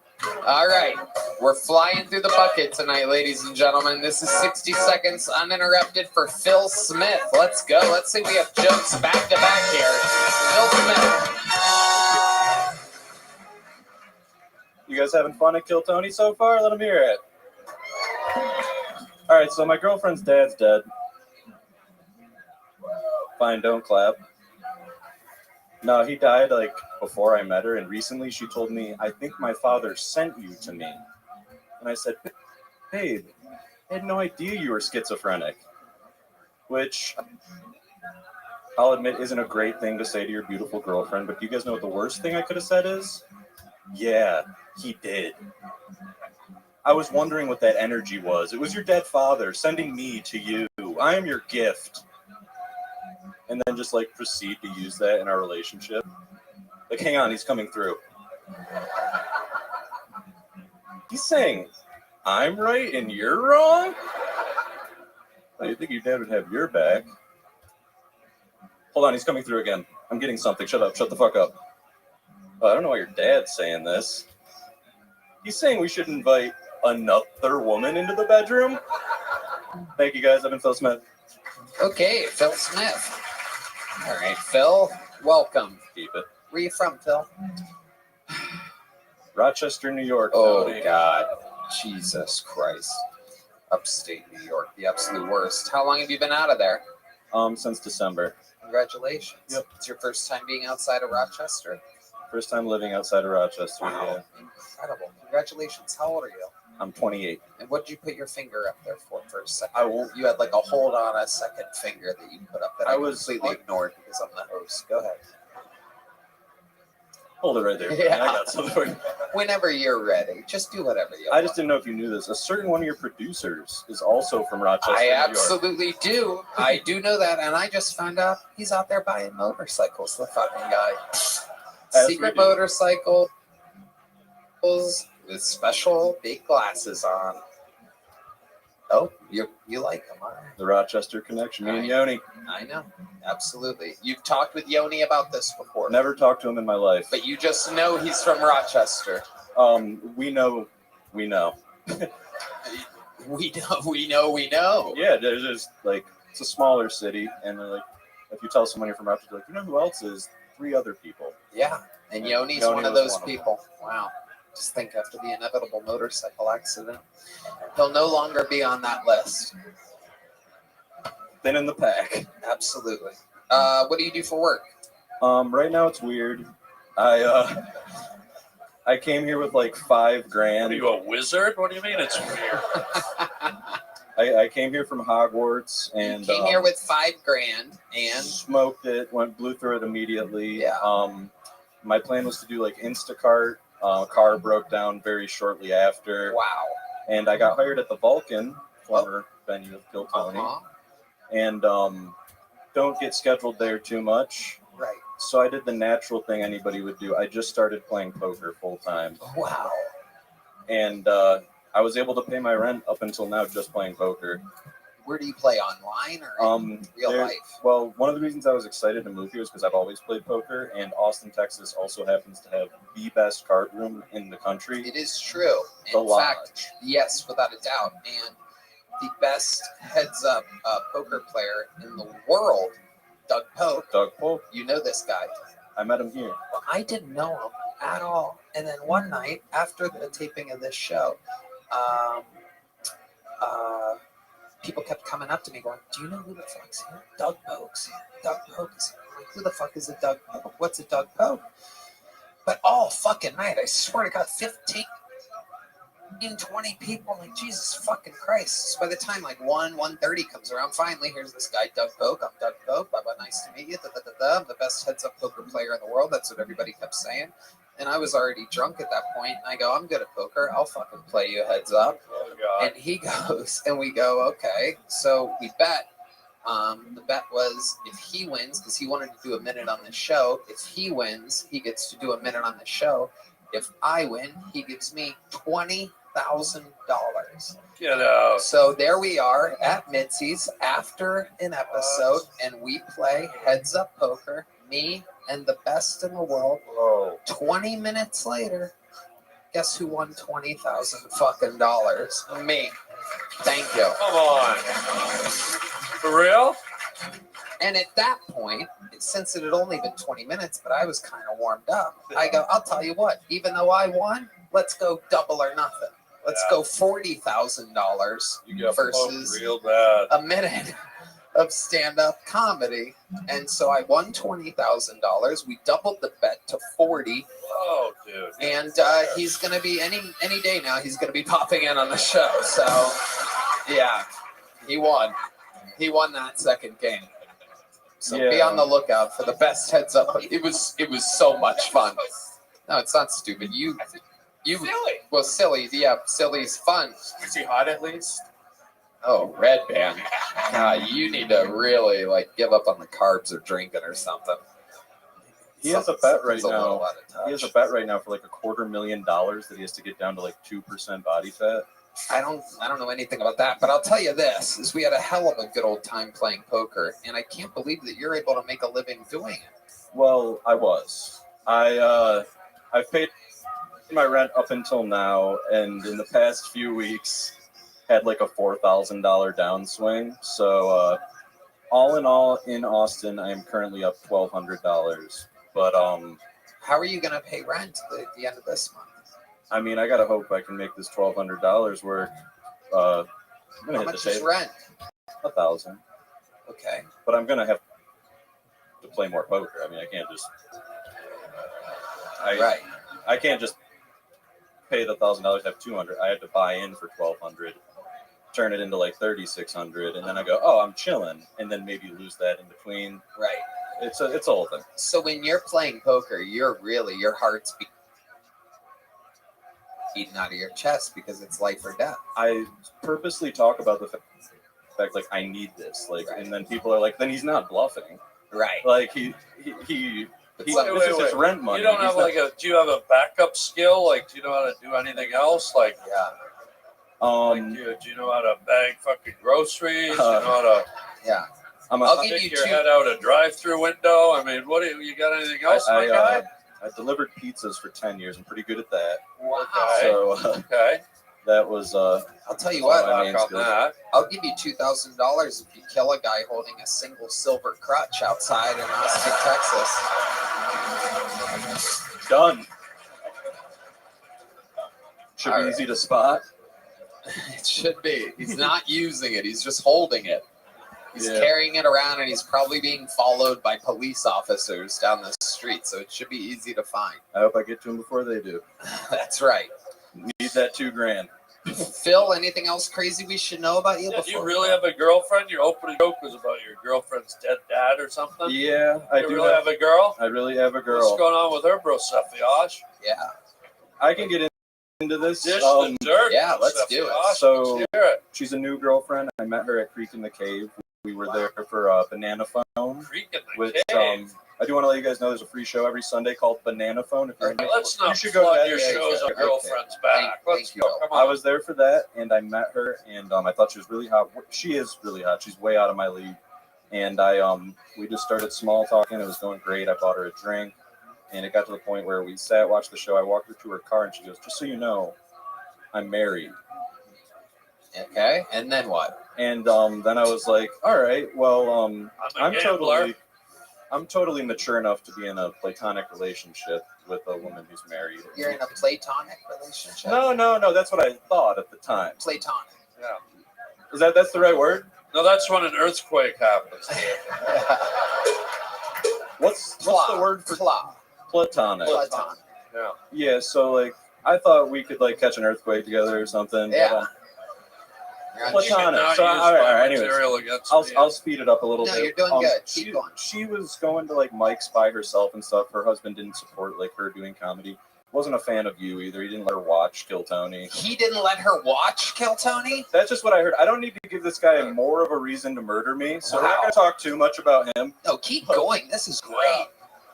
So I'm going to Mike's with her. I'm as a friend, as a platonic friend, and I'm really like in my head like, damn, I've matured so much. She's so hot, and I can just be her friend. And we're going to all the mics. And eventually she just ghosts me, and I'm like, oh, did I like weird her out or something? And so I texted her, didn't get a text back, and then a few days goes by, and I'm like, I'll send her one more. And she says, I was like, hey, did you like quit comedy or something? And she says, no, I'm going through some personal stuff. Turns out the personal stuff was she told her husband that she has feelings for me, and then they started the divorce process. Wow. Incredible. There he is right there. I have a few more questions now that we got a good real story out of you. Yeah. One is, when did you start hooking up with her? Was it before she started having feelings for you? No. This whole thing? Again, real mature of me. I waited because we're in Texas, so you really can't fuck around. Mature of you. Was there a chance, you think, for you to make a real move there? Did she? Not really. So like, everybody's like telling me the same thing. Like, well, if she left her husband to be with, what do you think she's gonna do? But as soon as she realized she had feelings for me, she stopped talking to me, worked it out with him, and then filed for divorce. And then we didn't hook up until it was finalized. Wow. You didn't hook up till it was finalized, like the paperwork? Till it was, if you, in Texas, if I was to, like, she could go to jail. Really? Before it's final. Yeah, it's adultery, even if you have filed for divorce. I'm not getting married. Yeah. You don't have to worry about that, right? So, wow, dude, you're like a walking soap opera guy. Yeah, it's incredible. Like gambling, wild women in the parking lot. What else is going on there, Relish Master? You play poker, you play tonic. This is incredible. It's a wild story. Everything else is pretty chill, honestly. I mean, I think I told you the bulk of my stress and craziness. So this guy didn't let her watch Kill Tony. Do you know why he didn't let her watch Kill Tony? That's such a random, fucking weird thing. Again, he's going to see this, and he's probably going to hunt me down and kill me, but I do know it was like around one of your first cancellations. This is secondhand information, so I'm sure if you're watching this, hearsay. But he was like, after Tony said that Asian stuff, you're gonna still watch that show? Oh, yeah. He's a incredible. I actually think he's really cool.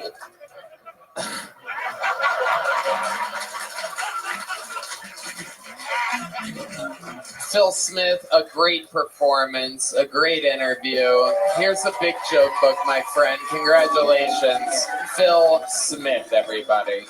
Wow. How fun, huh? And what's great is that's his last performance ever. Yeah. It's going to be Kill Phil. Yeah. Does that hurt your feelings that someone like wouldn't watch you because of you? Like, if those are the people that aren't watching because of some because the news told them that I'm a racist. Those are the people I don't want watching. Yeah. So it works out perfectly. Yeah. I ended up with the exact fan base that I wanted to. People that focus on what's in front of them, not what they're being told by others. Or else I'd be a Nazi. That's what they called me. They said I performed at a Nazi rally.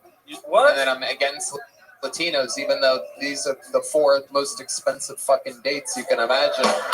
Every goddamn Monday. Had a Zoom call with Carlos Sosa today. He's telling me how much he was getting paid on the Kelly Clarkson show. This fucking guy. Look at him.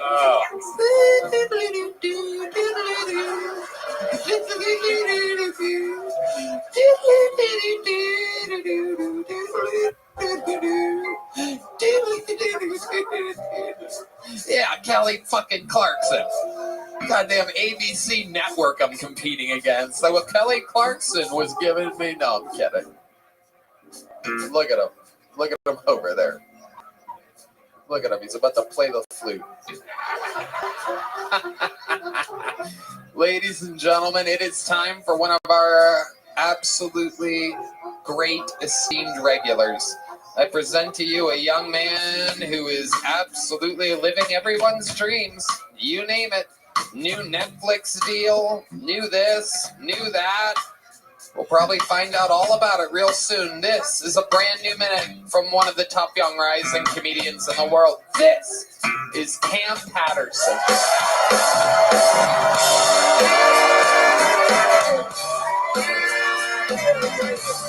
Hey, what's up, man?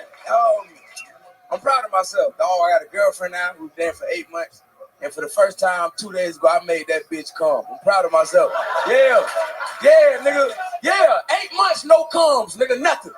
We were fucking. I go, baby, did you come? And she would go, no. And I would go, damn, good night every time. Too bad, bitch, good night every single time. But this night was different. It was different. Well, kind of the same. We took mushrooms. I fucked her. She didn't come. I said, did you come? She went, no. I said, damn, went to sleep, right? Only thing that was different was earlier that day, my girlfriend has a roommate. And her roommate brought this dude over, like a lame-ass white dude. He was a real Poindexter. He was a bitch, like a real fuck nigga. You know what I'm saying? And I met him. He was like, how you doing? Good to meet you. What's up, pussy? Right? He was a bitch. How you talk to bitches. What's up, pussy? How you doing, brother? And I went back in the room, right? And then the night came. And when I was trying to go to sleep off the mushrooms after fucking my lady peacefully, I just heard from the other room this lame-ass nigga fucking the shit out of her roommate. It was just like, the whole time, he's in there hurting her. Oh my God, what's going on? And then, right when I started to think about it, the mushrooms kicked in. And my brain just went, you gonna let that white boy out fuck you, nigga? And I felt my ancestors grab my back. It was Rosa Parks and Martin Luther King and Thurgood Marshall. And I put my shoes on for tracks and I made that bitch come, nigga. I make that fuck yeah. Can I ask you a question right out of the gate? Those noises you heard through the wall, can you do those one more time? God. Yeah, they weren't fucking there playing women's tennis.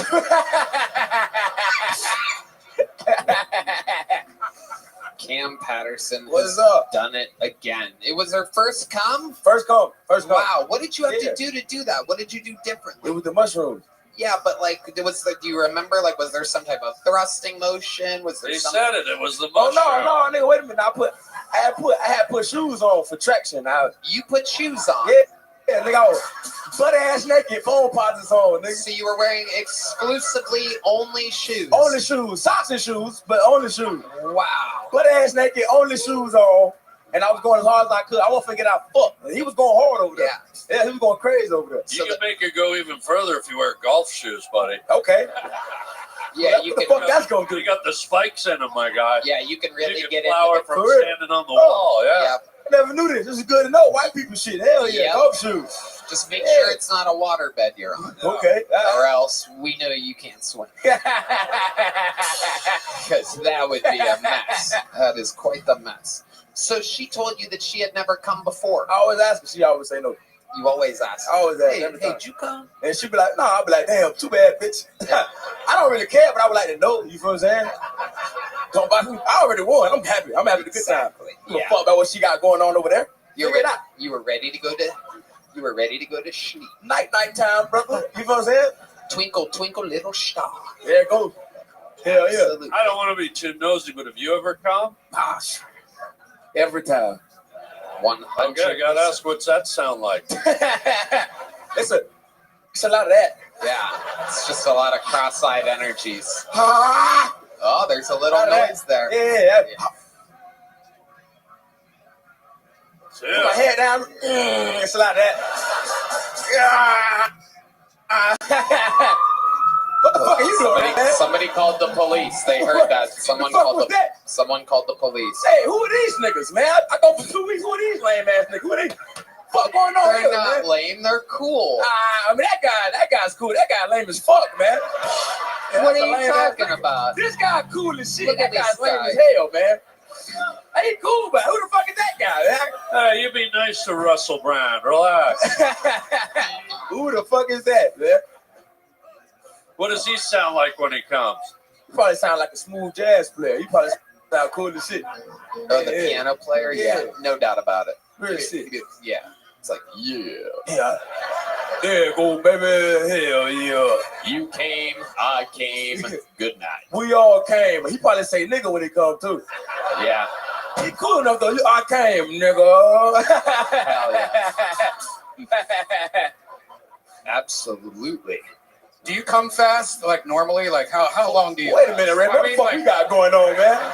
So stupid. Every once in a while, he takes the word co-host to heart and tries to ask his own Black questions. people come faster. Who said that? Who told you that? Nobody just says stuff randomly. The fuck was that, Ray, man? We was all having niggas like, do you come quick, nigga? How fast do you come, Cam? I got questions about this shit. Yep. It is an interesting question. Very interesting. So, Cam, what else is going on in life? Shit, a lot, man. I've been running around doing shit. I'm acting now. I'll be acting and shit now. Yeah. Hell yeah. You gonna Yeah, make it? I can tell you what the big one is. Oh. One more time. What up? What up? Well, thank you so much. You want to put literati? All right. Thank you for being here. All right, give me.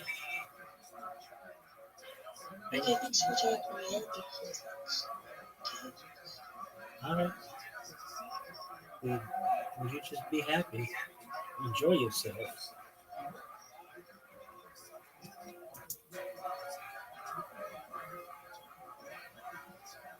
Okay. We're not gonna tell him about the big one yet. But yeah, I'm in some shit. It's weird. It's weird being like around real actors. I don't act on me. You feel me? Yep. When I went to my audition, I remember it was a nigga in there and I asked him, I said, hey man, how you got started acting? He was like, I was in the Lion King when I was 8. I was simple. I was like, damn, at school? He was like, nah, Broadway. I was like, I shouldn't be here. I shouldn't be in this room at all. All this is diabolical. But it's cool. I fuck with it. Yeah. Can I ask? You don't have to tell me what it is, but is it dramatic acting or comedy acting? Oh no, I'm playing a retard. But well, you don't really have to act to do that. Wait a minute, what the fuck you just said? No, you got it. If you weren't a retard, you would have got it quicker. No, I had to think about it, but fuck you, huh?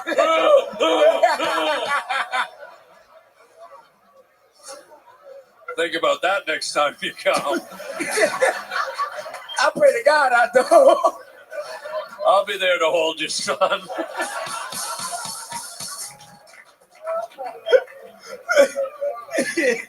I love it. I'm just acting. You doing a great Dude, job. congratulations. You Appreciate like you, acting? man. It's cool. I fuck with it. Hell yeah. Did you think you would do, when you started your journey, you'd go into acting, or is that something that came way out of nowhere for you? Came out left field, but I fuck with it though. I think it's cool. Dope, man. Yeah, I'm gonna give you some advice because you, like you said, you didn't see it coming. Yeah. Just jump in and take it, man. Don't be afraid. Just go for it. Just like you do out here. Just Go for it, man. Yeah, You're gonna be good. You're Appreciate it. Absolutely. Yeah, I'm good I love for you. it. Good for you. Yeah. And if you ever need to be inspired by another great actor, just think about the acting of your girlfriend when she told you that you made her come that one time. No, she did. I believe her. I believe her. That time I got her. That time I There's got her. not a pair of Jordans in the world that are going to get you there, buddy. Cam Patterson has done it again, everyone. That is yet another new minute from Cam Patterson. Hello there. This podcast is sponsored by Open Phone. If you're running a business, you know that every time you miss a call, you're leaving money on the table. When every customer conversation matters, you need a phone system that keeps up and helps you stay connected 24/7. That's why you need Open Phone. Open Phone is the #1 business phone system that streamlines and scales your customer communications. It works through an app on your phone or computer, so no more carrying 2 phones or using a landline. Now, let me throw it to the most business-savvy guy I know in the world. It's Red Dan. Guess what, Tony? I love Open Phone. It's the best business phone system, hands down. With Open Phone, your team can share one number and collaborate on customer calls and texts like a shared inbox. That way, any teammate can pick up right where the last person left off, keeping response times faster than ever. See why over 60,000 businesses trust Open Phone. Heck yeah. Open Phone is offering our listeners 20% off for your first 6 months at openphone.com/Kiltony. That's OPENPHONE.com/Kiltony. And if you have existing numbers with another service, Open Phone will port them over at no extra charge. Open Phone. No missed calls, no missed customers. And back to the bucket we go. Ladies and gentlemen, make some noise for your next bucket pool. We're going to meet her all together. It is Liv Taylor. Liv Taylor. What's up, Austin? I am Liv. I did just move to Austin. On the contrary, I do not have 2 sisters named Laugh and Love. Okay, that was stupid. Sorry. Yeah, I did just move to Austin. My husband died last year, which is, pretty unfortunate. But men don't like to be told that women are better drivers. So as a woman, I've just proved my point. Okay. I did always tell him I was a better driver. Unfortunately, it took for him to just take me a little too seriously. I've pretty much lost everything that's in my head right now because there's a giant light shining in my face. Anyways, I also have anxiety. So anytime that I masturbate, I immediately think of my dead mom. Like, I know I'm shaming God, but, like, Grandma? Sorry. My husband, though, he was a freak. I like to say that he's now watching from his favorite point of view, which is from my asshole. Great. Love that. Okay. Liv Taylor. I'm excited about this interview. Hi. This was fucking, you know what it was. Yeah, I know. You don't have to. But this interview, I'm real excited about because I love when people die near people that are on this show. It gives us something to talk There's about. a lot of that tonight. Like about 5 of our accidents, somebody died. Yeah, odds of us dying have gone up by the people that we pulled out of the bucket tonight. Seems like they have a lot of death around them. D Madness is trying to leave right now, and which is very telling because they have a sixth sense. Those people. Oh, wow. And by those people, I mean the blacks, not blind people. There he goes. Did you notice when she said, I'm sorry, you said, by the way, I'm so sorry, but you said your grandmother died or your father? My grandmother. Everybody's dying. Mom, everybody's husband, grandma. There's one guy in the back when you said they died. Some guy in the back just went, whoa, like he cheered. He cheered for the husband dying. But let's not, fuck that guy. It doesn't really matter, Harlan. He was trying to be funny, but he didn't have the courage to sign up for the show because he doesn't have a full minute. Wow. He thought that he had a moment there. But Caught me off guard. He's a stupid pussy. Okay, I was looking for an answer. I got one. Yeah. So Liv, amazing that your name is Liv, even though everyone around you dies.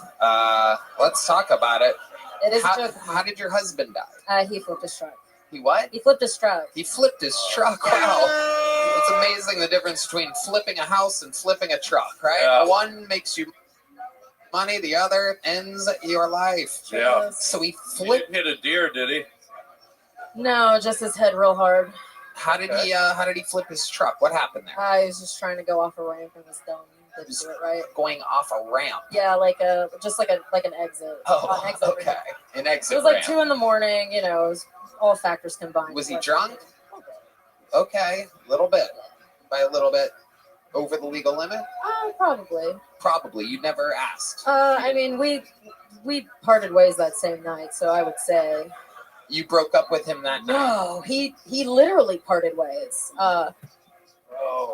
We were together that night. Literally went apart, and then he. What were you guys doing together then? We were at a strip club. Okay, so you and him were at a strip club. You and your husband. Yes. Did he leave first, or No? We left leave together. First? You left together. He was parked one way. I was parked the other. We were driving separate cars. Driving separate cars. Were you behind him? No.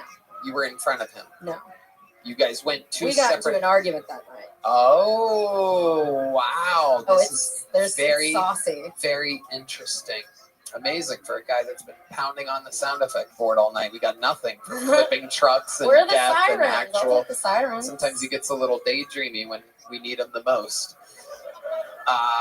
So you guys are arguing. What was the argument about at the strip club? Was he like looking at a girl too much? I didn't want to spend the money at the strip club, but I'm a good wife. And So you were we went trying to the strip save club. money. Yeah. Okay. In this economy, yeah. Okay. So let's just stick with the questions here, Liv. So you're trying to save money. You guys get into an argument because he wants to stay at the strip club. He wanted to go, and I didn't want to go, and I was like, "Fuck it, let's just go." So How did you not want to leave the strip club, but also not want to spend money? Okay, when we were downtown. I'm from Georgia. We were downtown, and he wanted to go to the strip club. I didn't want to go. We were moseying around until I just finally gave in. I was like, fine, let's fucking go. It's not even a strip club. It's a titty bar. It's a sad excuse. That part doesn't matter to the story. Yep. So when you get to the titty bar, all of a sudden you kind of want to stay there. Yeah. And he wanted to leave. Yeah. Interesting. So what was the last thing that you guys said to one another before he went to die? I'm going to go to my truck, and I said, I'm going to go party with these friends you just made. You went to go party with his friends. I thought he was going to follow with, but, you know, I was wrong. Wow. Yeah. Unbelievable. You live with a bit of guilt from that? No, I did. You did? Yeah. But you're over it now. How long ago did this happen?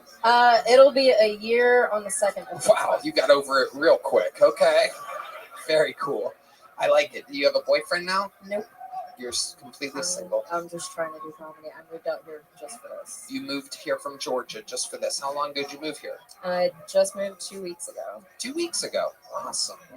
I think you're missing the biggest question. Go right ahead. I love it. If you don't mind. No, I want to hear it. It happens. I think everyone's wondering. Let's do it. Why did you leave your hat in Cam's bedroom?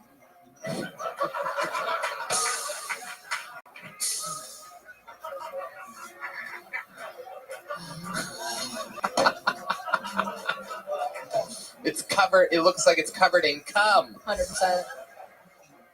I like to have fun, you know. Whatever. You like to have fun? Okay. I was just asking. Back to you, guy. Thank you. What do you do for work, Liv?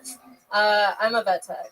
You're a vet I'm a tech. licensed vet tech. Okay. And are you doing that here in Austin? I have not found a job, but I will have to eventually. So I'll probably never. How much money did you save?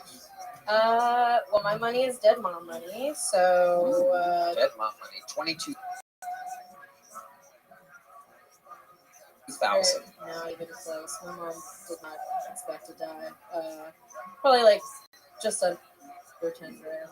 Oh, okay. Yeah. So you have a little time. How much is your rent? A bit. The ballpark. No, it's like 1,800. 1,800. You live by yourself? I do. Okay. So you have about 6 or 7 months to get a job. Stretch. I'm frugal. I know a gambler she'd do real well with. Yeah. What do you do for fun, Liv? What are some hobbies? I have dogs at home. I have 2 beagles, so I hang out with them. Oh, cute. I'm really very homebodied. Since I moved out here, I've just really been trying to explore and be by the pool and chill and relax. Just try to honestly fun anyway. So Right. And you're having fun doing stand-up comedy at night. You enjoy it. the only reason I do it is because my mom died. When did your mom die exactly? So funny story. My mom finally. died. Oh, you'll love this. My mom died the day after I saw your stand-up and met you with my husband on August 26th of It's all coming back to you. 2023. I'm not even joking. Like, I got a phone call the next morning that my mom died. Wow. Yeah. Okay. So you saw me in that big theater in Atlanta, Georgia. And yes, the Cobb Energy Center. It is all coming back to me now. And how did your mom die? She flipped her truck. She got hit by a car. Really? What? Wow. I mean, I always wanted a Jeep, and that just ruined it. So was she walking or in a car? No, she was a pedestrian. She was a pedestrian. It wasn't a hit and run, was it? No, the guy stopped, and Oh, he did it the right way. But you know, he what? he did it the right way. I mean, He did it the right way. all the way through. I mean, Yeah. you didn't have to suffer. And you were very close with your mom. Yeah, close-ish. My mom was kind of crazy, but Well, until she got hit. Right. Yeah. I'd say. Okay. Have you always been a natural neon pink? I was just wondering I'd like if to say natural red. diabetic kids attack your candy floss at the carnival. Like just like 9 kids start chewing your hair. It's pretty tasty. It actually smells really good. It does. What's it smell like? Hydropearl oil. Can I smell it? Sure. Love to have a snort. Oh, wow. It's chloroform. Oh, wow. Smells like Cam's bedroom. Yeah, it does. Yeah, it does. All right, Liv. Well, congratulations. Now you know what it feels like, at least. There are extremely bright lights, and everything out there is dark, and now you know for next time. So sign up again and write a actual minute. Remember it. Ooh, good catch. I threw that one a little high and hard, and she got it. Wow. All right. Tough stuff there. I like it. I like it. You like the death stuff. I like a good heavy interview. That's what this show's all about. Sometimes it's hee hee ha ha. Sometimes it's boo boo ba ba. Yeah. That's what I always say. Yeah. Let's get All right. today. This is a special moment right now. Last week, we pulled out of the bucket a man who signed up for, I think, every Monday for over a year. And he had a good minute, but his interview skills were unbelievable. I swear to God, I think I'm bringing up for the second time ever who might be one of the greatest interviewees in the history of the show. I'm excited to see his second ever minute on the show. Ladies and gentlemen, this is the short-awaited return of Alex Tarshoon, everybody. Here we go.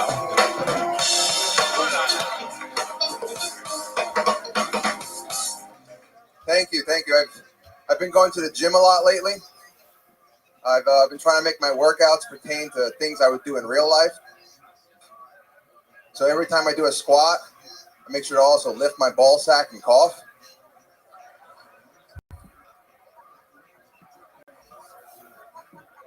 I didn't always used to be big. I used to be really small.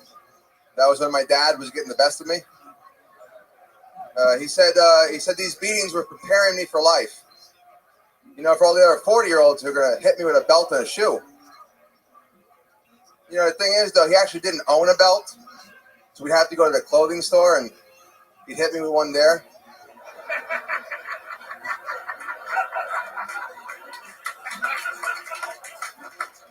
You know, it might sound bad, but I guarantee you, every time he hit me with a belt, he always did it in goodwill. Thank you. Thank you.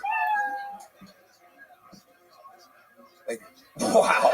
Wow. The return of Alex Tarshoon. Unbelievable. I've been looking forward to this for a whole week. Thank you. Me too. These people have no fucking idea the relationship that we built last week. Full disclosure, I'm black. He's black. Just in case he says the N-word at some point, he's black. Full disclosure, I'm also black. So look out. Here we go. Full disclosure, I'm white.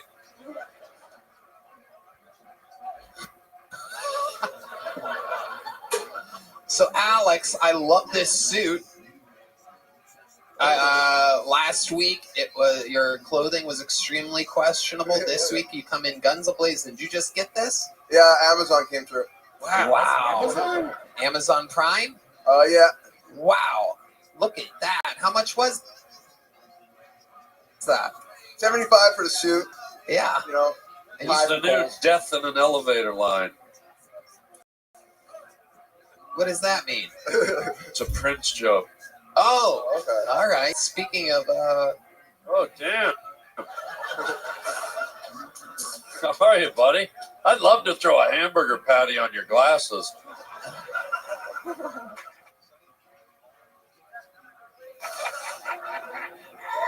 Alex Tarshoon.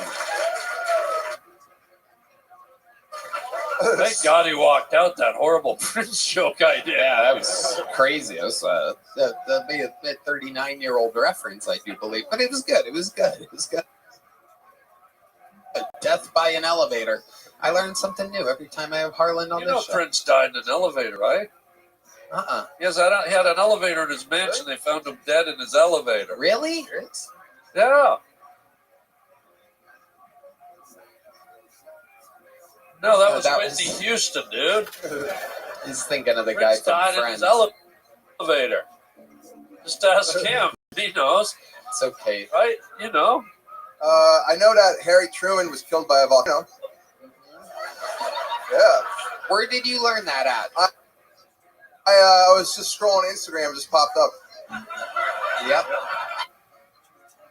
That's where you get all the great history teachings.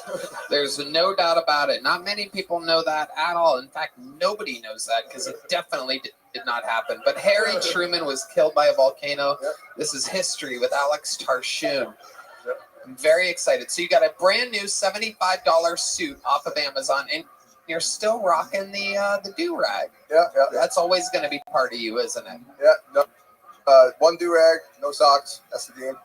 Do-rag, don't socks. That's what they say. Yeah.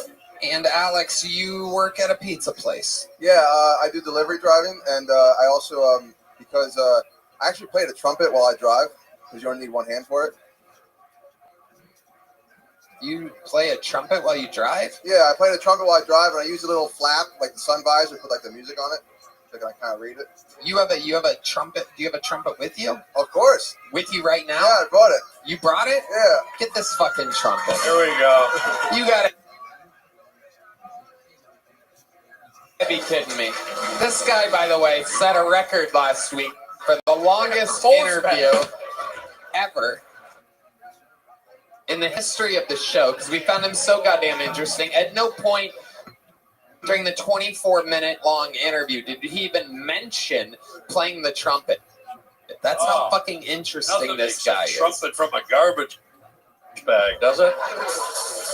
I was hoping to trumpet off the trumpet player. Well, I guarantee you he's going to win. He's a professional. But let's do it. Let's have the first ever Mexican trumpet off. Trumpet. And here we go. Your first ever trumpeter on the show's history. Ladies and gentlemen, this is Alex Tarshoon.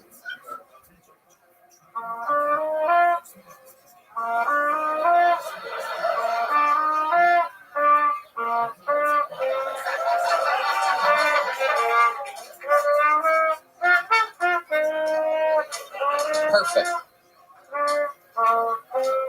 Wow. Absolutely incredible.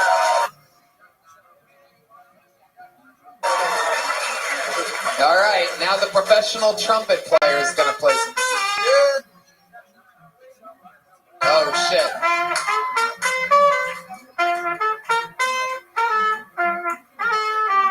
Oh, he got that one note that you missed.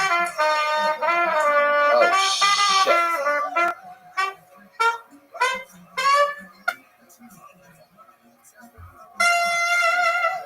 There you go.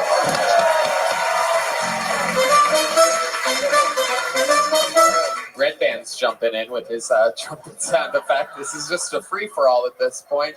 Harlan's about to play a second crutch. Wow, look at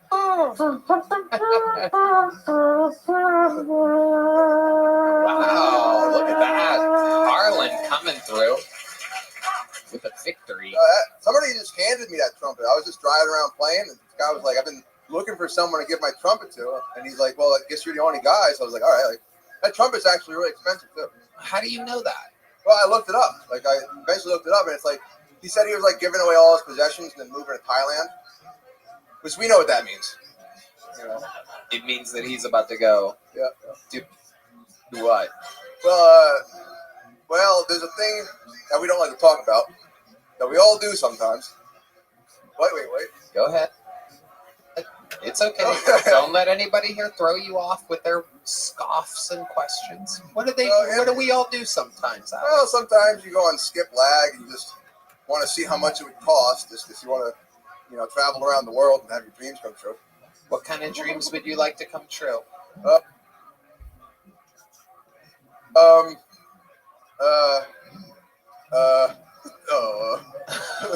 What do you want to do in Thailand, Alex?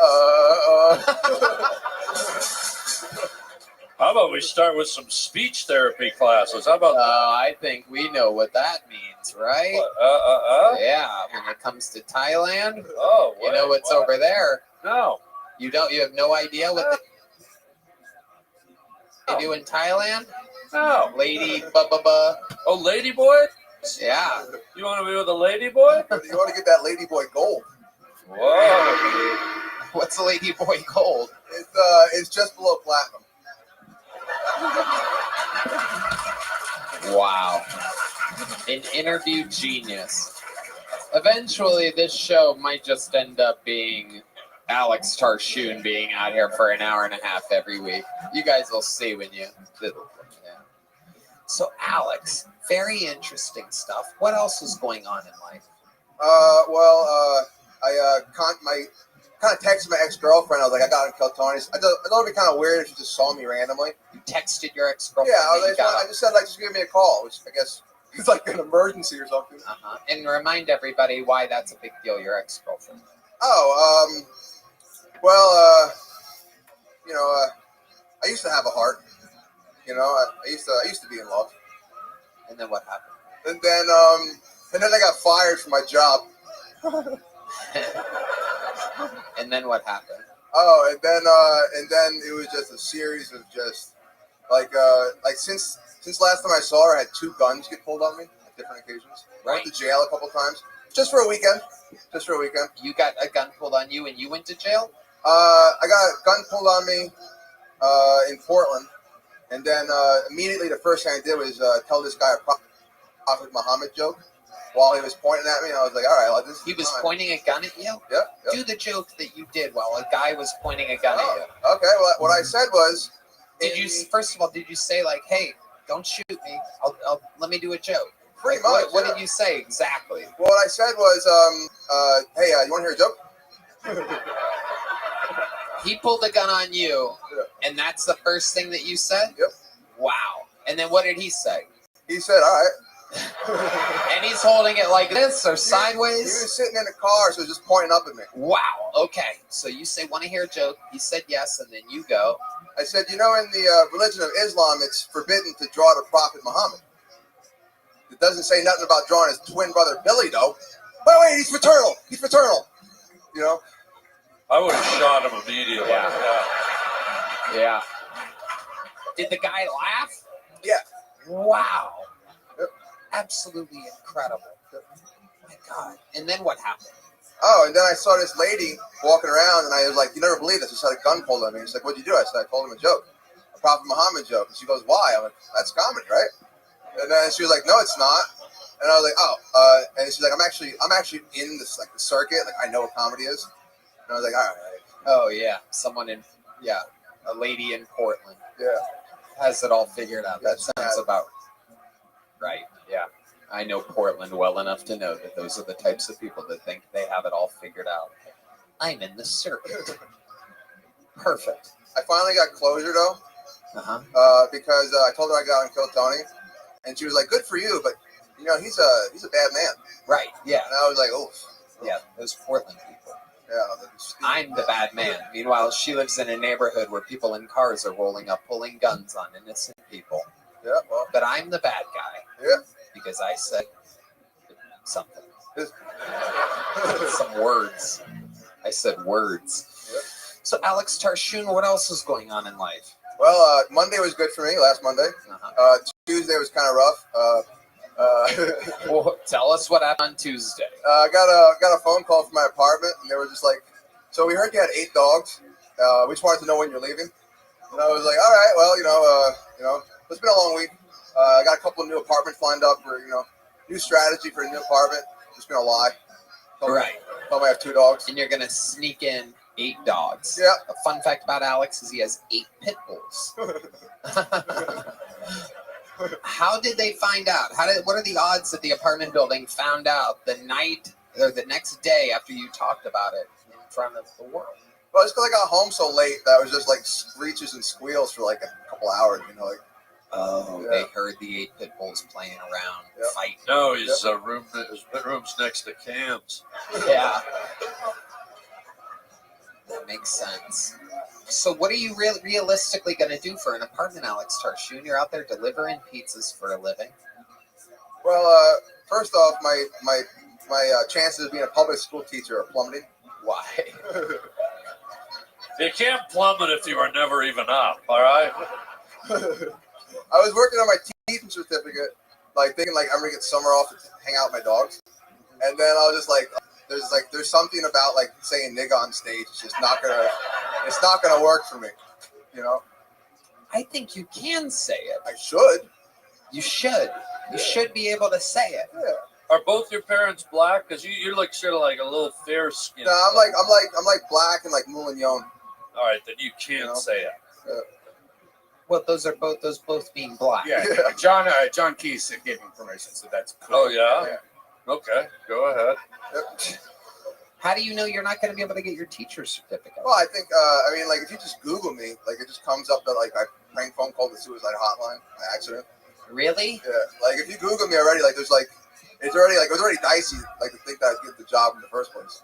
Wow. How do you prank the suicide hotline? Yeah. What exactly? Don't jump! Did you do? Don't jump! Well, like basically, like I had like shoulder surgery, making excuses for myself. I was kind of on like pills and stuff. Like had like a big old sling for me and everything. And I was just like, thought it'd be funny. Like I was watching Prank Anchors. And I was like, oh, Prank Anchors! I should make prank phone calls. That'd be funny. That'd be good content. Yeah. And what I did was I just called up the suicide hotline and just was just like, I'm gonna do it. I'm gonna do it. And then I put like the 2 house phones together to make that like robot squeal. And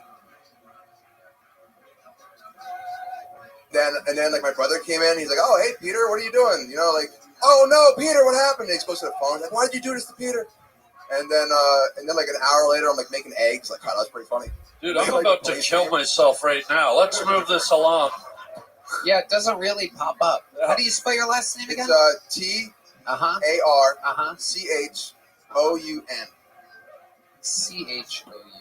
Yeah. That sounds sort of French, dude. Yeah. There's some French. Yeah, it used to be a French colony. You used to be. My dad's country, yeah. What was your dad's country again? Tunisia. Oh wow. Yeah. Tunisia. You know what Tunisia? Yeah. There you go. Oh wow! Holy shit! Damn. Oh shit! Yeah, that's definitely you. Head on here. Wow. That is incredible. How do we find it? Is it a video? No, I had to delete the audio too, but it's like they wouldn't take down the article because the company went out of business, so it's just kind of stuck there. Alex Tarshoon, ChatGPT says Alex Tarshoon was involved in an incident where he made a prank call to a suicide prevention hotline, which led to his arrest and charges of second-degree false incident report and disorderly conduct. Is that true? Yeah. This fucking guy's incredible. This is the only show where people get an applause break for being arrested for pranking a suicide hotline. Bravo! True art! I had an arrest one time where I had a 60-year charge. That was like a Class X felony in Illinois. Wow, what did you do there? So basically, my friend was like, "I'm gonna go mule." My friend was like, "I'm gonna go mule like a bunch of weed across the country," and I was like, I'm not doing anything. Like, I'll go hang out. Like, I'll go for the ride. You just wanted to go along for the ride. Yeah. Yeah. Wow. Okay. Yeah, and then like the thing is, like, we had a driver who was, you know, like kind of on the spectrum a little bit, like not in a bad way, but like for this it was terrible because like I was in the front seat just like taking a nap, and like the cop was knocking on my window. I'm like, how does the cop waking me up? Like you know what I mean? Like that's, you know. But like right before bed, like I was like braiding my hair. Like right before I went to sleep. In the car. Yeah, I was braiding my hair, just thinking like, well, if I get arrested, like I want to have a good mugshot. And then like I actually did wake up to a cop on the window, and I was like, oh shit. And was your hair completely braided at that point? Yeah. Wow. Yep. Did you get the magical mugshot that you had for? I really did. Let's go back to Alex. So if you go on my YouTube, it's like the opening for my cartoons. It is? Yeah. So 2 through 4. So you have a cartoon too. Yeah, thank you. Yeah, he has a wildly successful cartoon. Tell Harlan the name of your cartoon. What is it? So basically, it's the black version of Ed, Edd, and Eddy. And what's it called? What is it called? Nig, Nigga, Nigga. There you go. There you go. Just in case you were wondering. Self-described, half black, half... Moving beyond. That's right. Absolutely incredible. This guy. Yeah, friend of yours? You can ask him anything, and you get an unbelievable answer every goddamn... All the stuff that we found out this interview, we didn't talk about last week. It's been 17 minutes. He's been up there. Time flies with Alex Tarshoon. So this cartoon, is it for kids? Not really. Who's it for? It's just for people like who just like comedy and stuff, not too sensitive and shit, you know. You know, if you say Beetlejuice 3 times, it disappears. So, what was the name of your show?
We got the old alligator. Lift it up and pull it down so that people can see. You see that? And this guy's out there delivering pizzas, hustling, getting kicked out of his apartment, taking care of 8 dogs. So we have a gift for you. The lovely Heidi's bringing it out. Let's go. It is your size. It's a brand new pair of Nikes. Bust those things out and pop them on there, Alex. Well, now we know what happens if he says it 3 times. There you go, Alex. A pair of my favorite shoes. Yeah, put them on. Put them on, Alex. Put them on, you son of a bitch. Take off those dirty fucking shoes. You should start wearing socks, Alex. I asked ChatGPT if I should wear socks, and it said yes. Yes. Yeah, you could ask fucking anybody. They would have told you yes.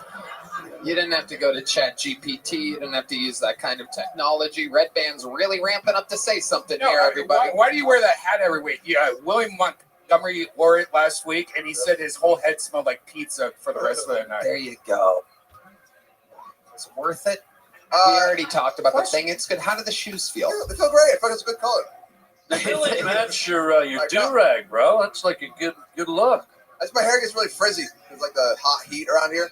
Yeah. So I try to keep the kind of moisture in. But how do you feel about the way it matches? You must feel like $1 million I right feel like now. a Hot Wheels car. Feel like a Hot Wheels car.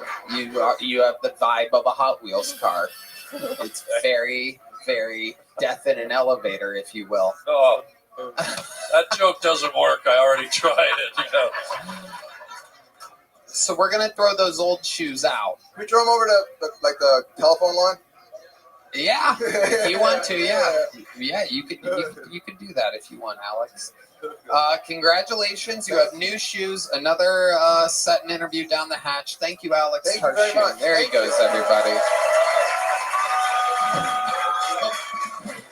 There he goes. He bought a new suit just for this. $75 on Amazon Prime. You bought him those shoes, Tony? Yeah. That was really nice of you, man. Yeah. Those are nice shoes. Hey. Would it be inappropriate? Because how much they cost? Can I ask? Or is that inappropriate? How much does a rack of them cost? Yeah, I think they were like $120. Nice guy. They're my favorite shoes, so I got him a pair of my own favorite shoes. Give Tony a hand. That's nice right there, huh? I bought them once. Wow. In New York City from the Nike store. That's nice. And I was surprised at how great they are. They're my favorite shoes. All right. Make some noise for your next bucket full. It's Nicholas Hartley, everybody. Here we go.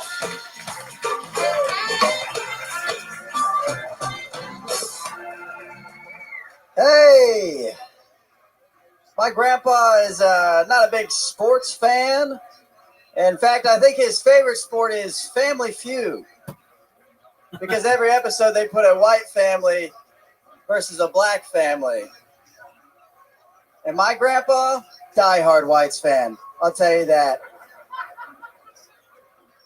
He fucking loves those guys. I think the worst day of his life is when Steve Harvey took over. Because he's just sitting there like, the ref is on their team. It isn't fucking fair, you know? Like, you think Steve is rigging the game. He's so delusional, you know? Like, I'm watching a nice family-friendly show, and my grandpa's watching Steve go over there like, white family? Name a word that white people can't say. You hear the black family go, good answer, good answer. I never want to excuse my grandpa for his racism, but he grew up on a farm in the 1940s. If he died of racism today, they would say he died doing what he loved. Thank you. Absolutely. Nicholas Hartley. Some Family Feud material. We love the feud around here. Yeah. Sir. Yeah. Okay. You don't like the Family Feud? I hate that thing. Why? Because of him. Yeah, fuck. I don't. I'm ambivalent. I love That's it. a big word. Guy, I know. Relax.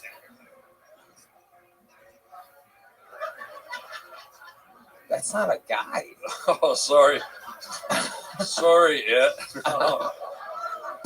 Nicholas, is this your first time on the show? Yes, sir. Welcome, welcome. How old are you? I'm 26. 26. How long have you been doing stand-up? 2.5 years. 2.5. What do you do for work? I work at a Mexican restaurant. Wow, what do you do at a Mexican restaurant? The bartender? A lot of it's just me going up to Mexican ladies and being like, English? And they're like, no. That's a lot of it. But most of it's just me serving and, you know, getting food back and forth, trying not to get fired. Wow, a white guy serving at a Mexican restaurant. Just going up there like, can I get you some chilaquiles? Would that be all right? You go, no. Okay. How long have you been serving at this Mexican restaurant? 4 months. 4 months. What were you doing before that? Before that, I was playing professional rugby. Rugby? Yes. Professionally? Yeah. You were getting paid to play rugby? $19 an hour. It was $19 an hour. How many hours a week would you do that? Well, they paid us for 4 hours a week because that was practice, but then we were really doing like 10-hour days every day, you know, film study and all that other shit. So. Wow, that's a brutal game. What's your worst injury, my guy? I popped out my collarbone one time in a rugby game, and I was walking off field, and another fella come around the weak side and popped it back in. And I couldn't move my arm for like a week. It was pretty sick. It made jerking off really hard. Oh, okay. Yeah. I still did it. You're left-handed? Yeah. Absolutely incredible. Great story, and then he wrecks it at the end. Yeah. Tough business. Yes, sir. Rugby is a tough business. So You you seem were a little like, no offense, but you don't have the biggest build I've ever seen for a rugby player. Yeah, I'm fast. I'm really fast, and that Are you the helps a lot. cheerleader by any chance? Yeah, I did in high school. That was kind of neat. You were a cheerleader. Yeah. It's amazing because I picked up on those energies as well. Right? I could Yeah. feel male Yeah. cheerleader Can energies. you give us one of your best cheers? Yeah. I mean, I was a base. I didn't really do any of that. I was just like that, and then I did Could some you give us flying. one of your most perverted looks? I can do a toe touch. You want Okay, me yeah, let's do Don't it, pop ladies your and shoulder gentlemen. The first toe touch of the evening. Wow. David Lee Roth in the house, huh, guy? Yes, sir. Go ahead and jump, huh, player? Yeah. Wow, dude. Yeah, I'm absolutely very impressive. Can you do that again, bro, in slow motion? Yeah. Yeah. My dad's gonna hate everything about what just happened. I'll tell you that. Your dad doesn't like the fact that you were a male Well, he cheerleader? doesn't like. I'll say that. Well, he probably wasn't going to like the show anyway because I am the host. So let's talk about it. This is all very interesting. Was the stuff with your grandpa real? Yeah. So he watches Family Feud all the time. I mean, I've never really seen him be like, oh, he's saying this phrase that I said, but he definitely says things he should not. I'll say that. And he thinks Steve is cheating somehow. Really? Yes. He thinks that the host is cheating. Yeah, because the black family actually wins a lot, and that blows his mind every time. Like he'll sit there and he'll be like, that's on the board. That's bullshit. That's bullshit and a half. And then he'll be like, the black person will answer and be like, hey, why would anybody think that? And then it's ding, and he goes, this is bullshit. He gets even more I mad. love it. Oh yeah, That is incredible. Do you ever video record him watching it? Not at all. You should. I would love to do that. Yeah, that's a great idea. Turn this bit into a fucking reality show. People would love to watch a racist old guy fucking watch the feud. I mean, I always say that, like, kind of watching it, if I've been gone for a while, I forget how racist he is, but like, I love my grandpa. Yeah. So when I go back and watch Family Feud, it almost feels like cracking open a cold one after an AA meeting, I'm like, I can't enjoy this, but goddamn, does it hit the spot every single time. Every time. Does he ever watch basketball and yell the same shit at the white people? No, he refuses to watch basketball. He does not consider that an American sport, I don't believe. But And his son plays Australian rugby? yeah, I don't know about that one. He wasn't happy. He wants me to be an engineer, but I got a little sad. Oh no, you're doing just fine. Thank you, Tony. What's the most racist thing you've ever heard your grandpa say? I actually have an answer. The most racist thing my grandpa ever said doesn't even involve the N-word. I was at an American Legion with him.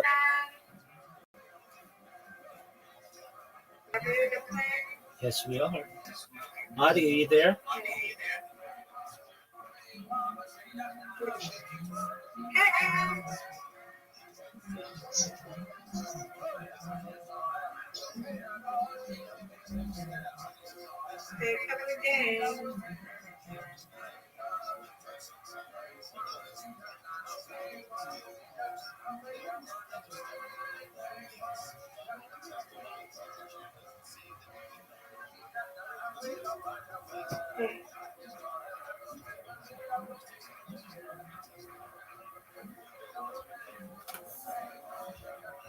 How was your day, Miss Aquarius? How's your foot?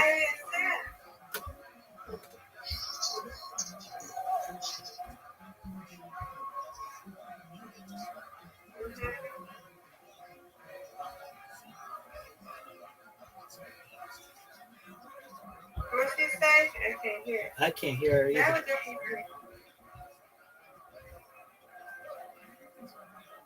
What's she say? She got downloaded again. Yeah, it's recording. Oh.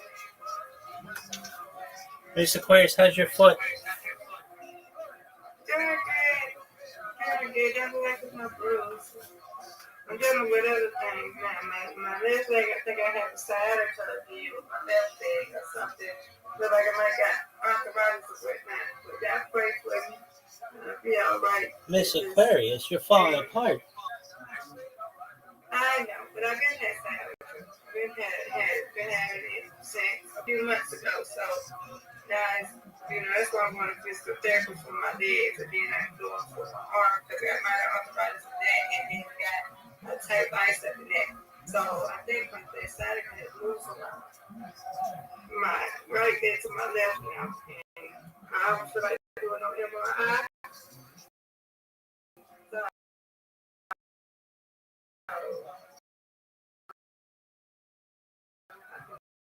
pay for another one. So I'm gonna see what my physical therapist can do because I'm not gonna keep paying for that $200. That's why I'm like, Where? I already did one for my arm. That's why I'm like,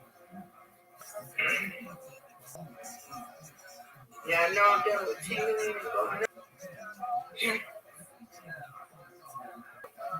I hit my right one. That's my left. But other than that, I'm good. God got me. I can walk on it. I'm fine. Well, that's good. That's good. Yeah, God got me. I'm just gonna have to work around this.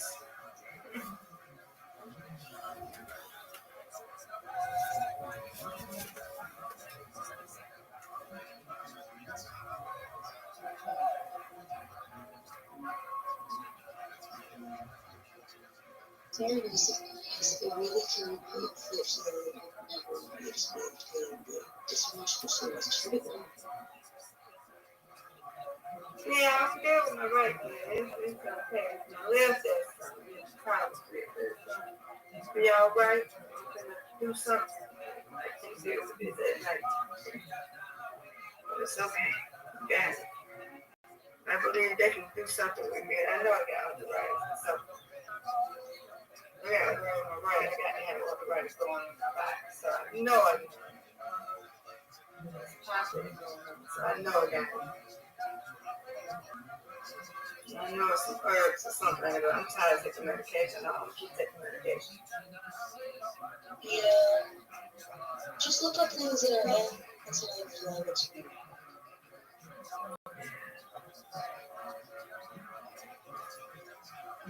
I know I got arthritis, but I'm taking a piece of biofreeze too. I'm a representative again. Artie, what's your status? I think it's done. Is it raining there in Miss Aquarius? Huh?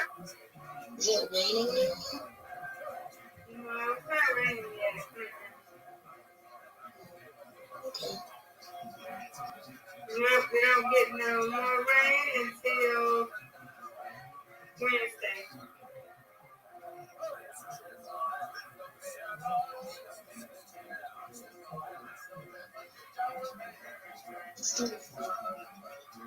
Okay. You just gotta accept the request.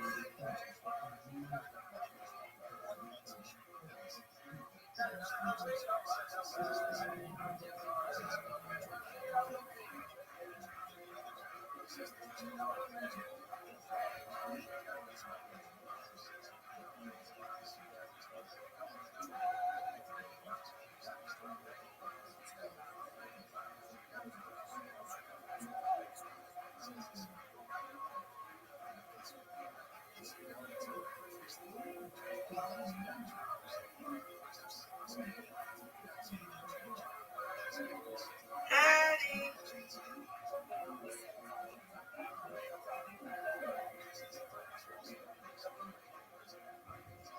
Remember, it might just have to be me and you playing, because,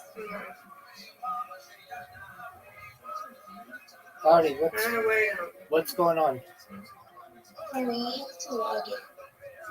All right, well, log in. Okay, we'll wait. Go ahead. We'll wait. I give you about 5 more minutes. Why did you uninstall it? What happened?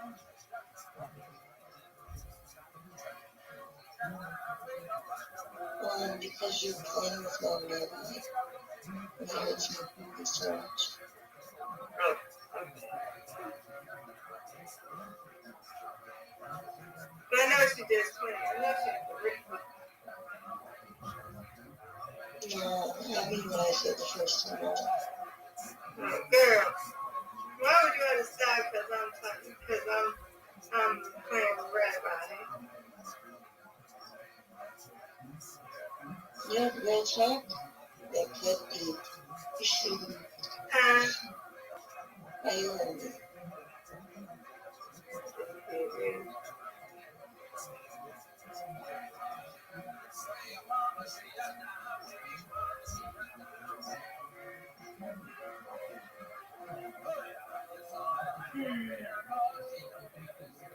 All right, are you logged back in?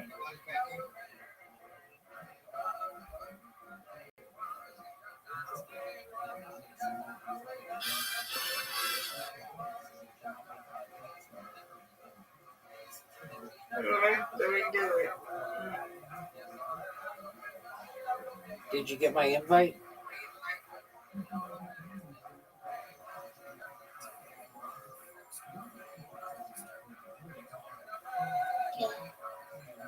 All right, well, I sent it like 5 times.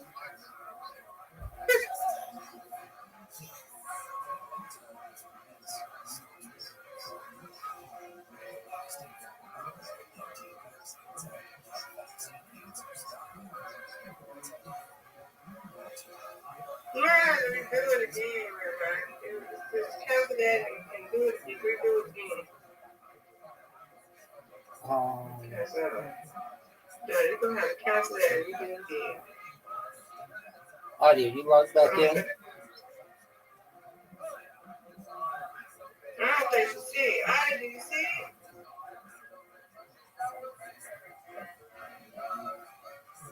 Audio, can you hear us?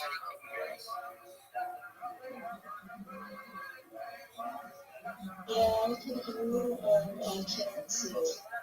Yeah, exactly.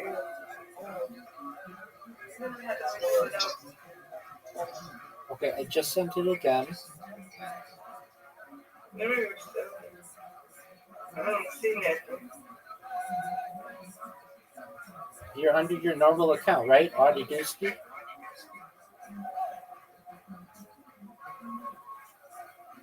Yes. That's what I was saying. You're going to have to probably cancel that and redo a whole other invitation to both of us, Rabbi. I understand what you're saying. I just can't cancel a game without it was on. I don't know. Well, why don't you just play the game? Well, because we're waiting on you. We can't play the game. Just one moment. I'm sending you. I can't ignore it because I don't see it. I understand. Audie, no, don't sign. Don't sign. Don't. I just sent you it in the chat. It says join bowl and go to game. Look at your chats at the very bottom. Do you see it? Game started. There we go. All right. Very good. All right. Here we go. Bye.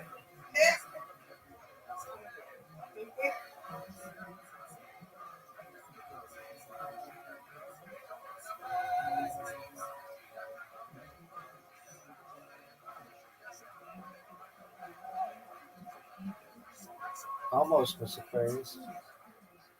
It's all right. All right. Come on, Ivy. Get it straight, girl.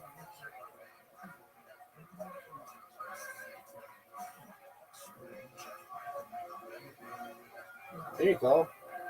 Nice spare.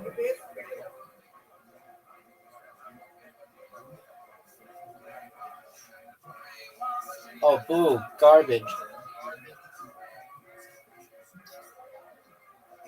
You got this. You got it. Good job.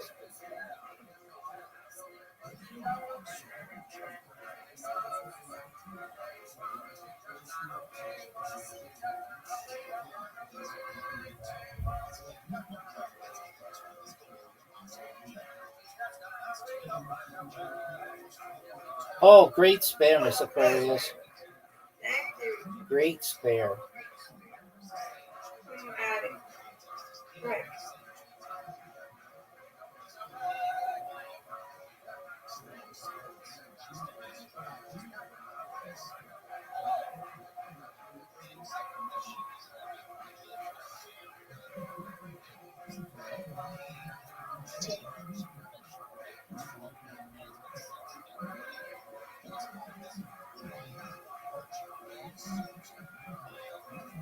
Whoa.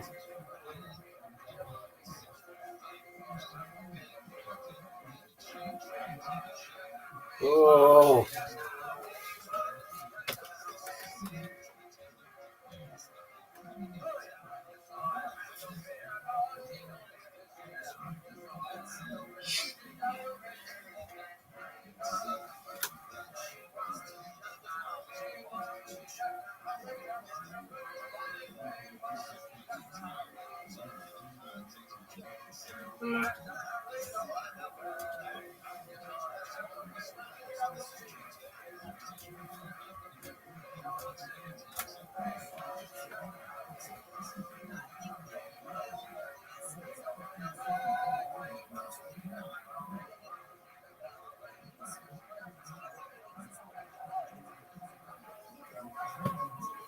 All right, here we go.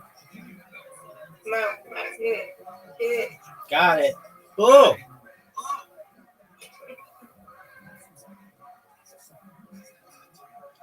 Get it. Get it. You got him.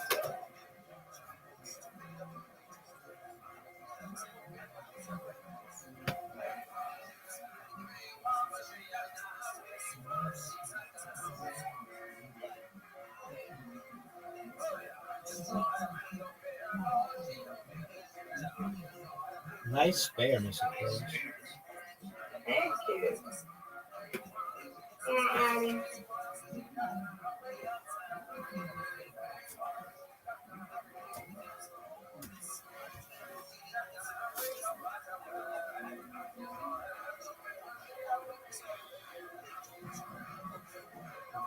Buddy takes the lead. Not good. Not good.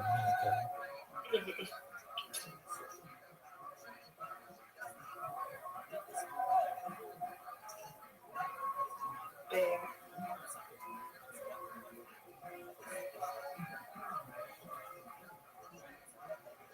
Get it, Miss Aquarius. That was right on.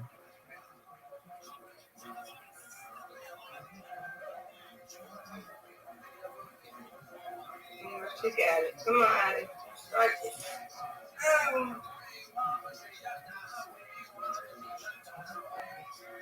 Nice strike. Good job. Good job. Good job. Get it.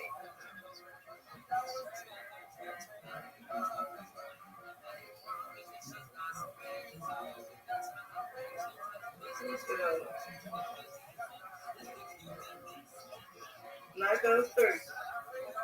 Good spare. Nice spare.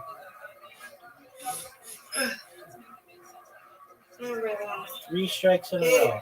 Boom. Not even close. Get it. Whoa. Nice win, Audie. Good job. All right, we do one more.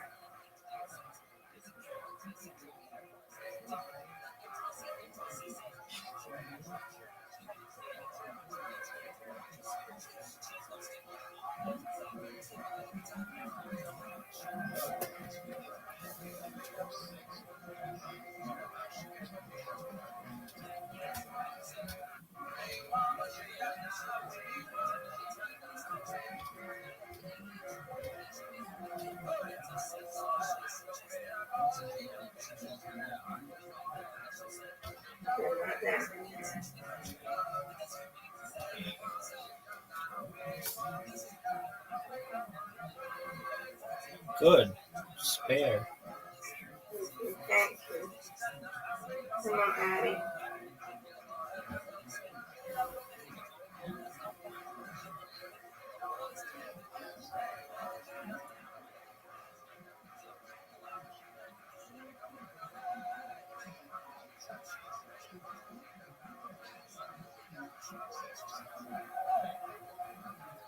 Come on.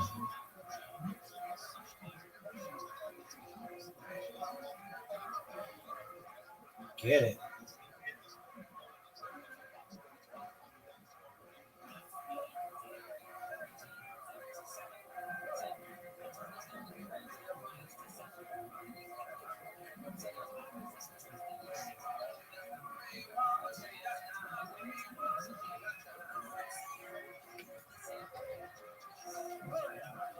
Nice spare. Yes.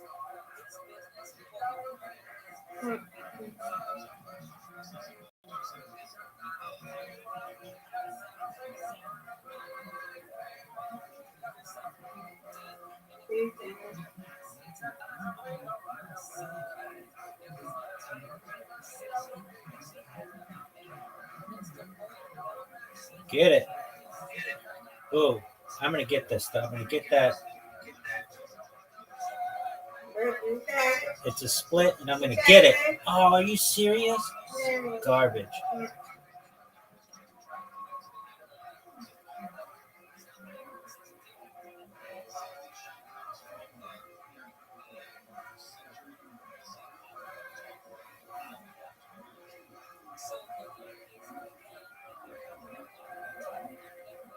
Good spare. Thank you. You're welcome. Come on, Addie.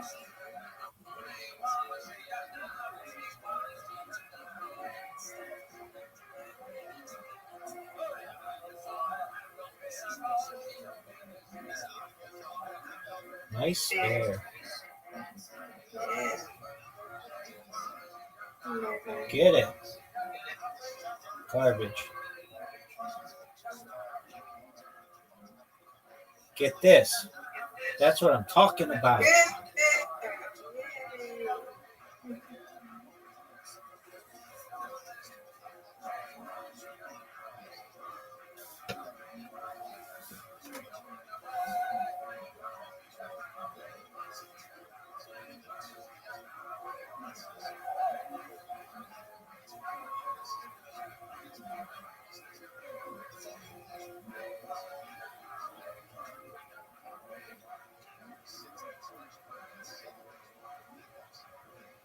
Yeah. Nice strike. Oh, that was bad. Just threw it right in the gutter. Not good either. Miss Aquarius gonna run away with this one. Get it, girl. I got that straight. Get it. Oh, how did it curve? Check it.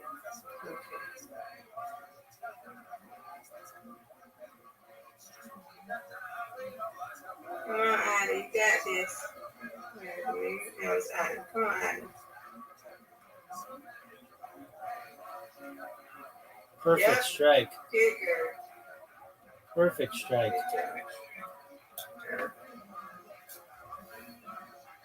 Oh, she made the comeback.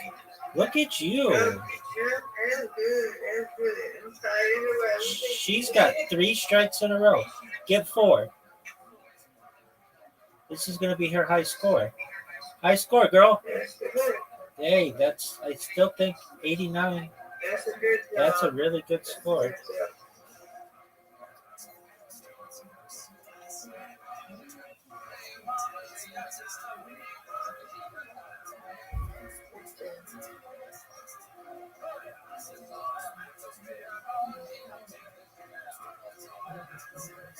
Good job.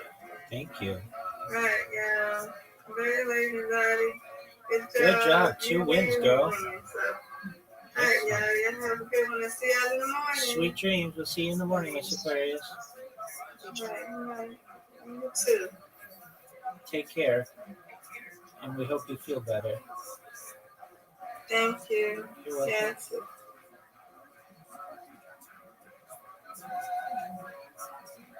I'm gonna pray for your foot again. I love your foot. What she say? What you say? She's going to pray for your foot. She loves your foot. Thank you. Thank you.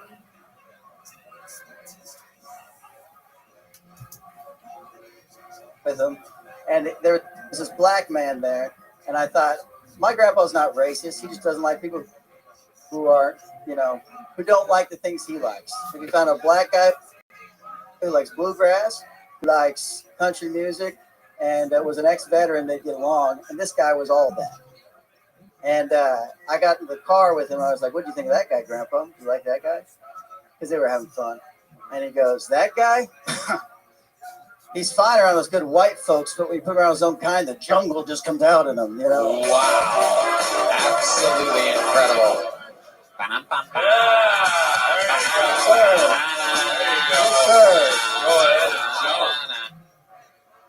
Just about pulled. All right. Yep. Wow. Just about pulled my hamstring on that one. That one hurt a little bit. Yes, sir. Absolutely perfect. What'd you say, D Madness? Oh shit! No, you can't be mad at him. He's not racist, D. He's talking about his grandpa, D. You just like the fact that he would hurt himself because he has a racist grandpa? Okay, perfect. Well, we didn't really get much of anywhere with that talk. Nicholas Hartley, what do you do for fun? What are some hobbies of yours now that you're out of the rugby game and you're working at a Mexican restaurant? When you're not doing stand-up, what else do you like to do? I mean, I play a lot of Sudokus, and I play chess, and I mean, as far as fun, I like to golf. I golf a lot. Okay. Yeah. Very interesting. Do you have a love life? Is there a particular lover out there? I do. I have a lady. She's a gal, and I like that. Yeah. Big fan of her being a gal, and yeah, she's a good lady. She's Catholic, and that causes some friction between us. Yeah. Why would it cause friction? Well, I'm a Protestant, and her mother hates me for that. So wow, look at that. Just whites fighting. Yeah. D Madness is happy right now. Yeah, he's smiling ear to ear over here. For sure. What's your girlfriend do, Giuseppe? Josh? Well, she's getting her master's in college right now, and what is she getting her master's in? She wants to be a dietitian. Ooh, is she a bigger girl? No, but she does do CrossFit, and she's probably stronger than me right now. That makes me upset. Oh. Why she wants to be a dietitian? Why she wants to work with? Yeah, big she girls? she says she wants to help people, and like there's so many other ways you could do that, you know. Yeah. But she just likes food and she likes to help people. She might be fat. I don't know. But no, she's a nice lady, and I care. How long have you been with her? Year. Yeah.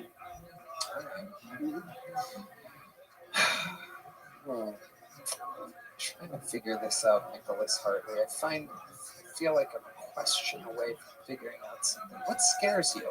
Oh shoot. Black people. It's unbelievable. We do all that work. Man, what scares me? Shit. I really don't like crowded spaces. I really hate crowded spaces because I'm a small guy and I get smushed into places, you know. That's just a real fear. But I am also afraid of like heights too. I think I have a lot of fears. You're afraid of heights? Yeah, I'm afraid of heights. When's the last time you were somewhere high? We went to Colorado one time, and you were scared the whole time. Not the whole time, you know, but like when you get standing on like a ledge and you're leaning down, you feel like you're gonna fall. I don't like that at all. All right, Nicholas. Not the best answer. I know, but have you ever been arrested? Never been arrested, but I should have been several times. What do you think you should have been arrested for? Well, when I was in high school, me and my buddies would drive around drinking Jack Daniels bottles, and then we would just chuck them out the window. And sometimes we put like a little $20 bill in them and stuff like that. Wow. Just set them out like fishing lures, you know. Damn, interesting. I think I know about a guy that on an exit ramp that saw one of those and tried to stop real quick. For sure. Flipped his truck. Mm-hmm. All right.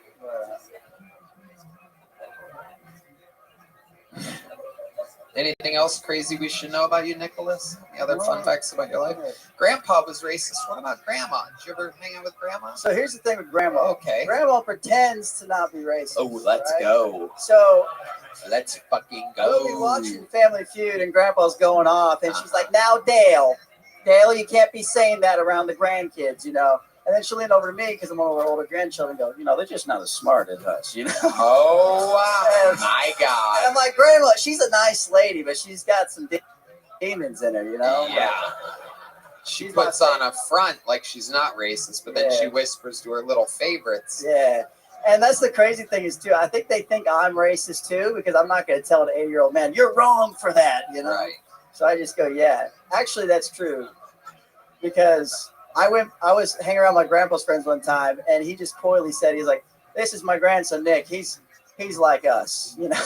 I was like, I like bluegrass. I do like bluegrass, Grandpa. Wow. Big fan of bluegrass. Dude, my dad's going to be so pissed about this. My dad is going to be so pissed. It's perfect. That means you're doing something right. Thank you. You ever sit around with the family and watch Wheel of Fortune with the hoods on?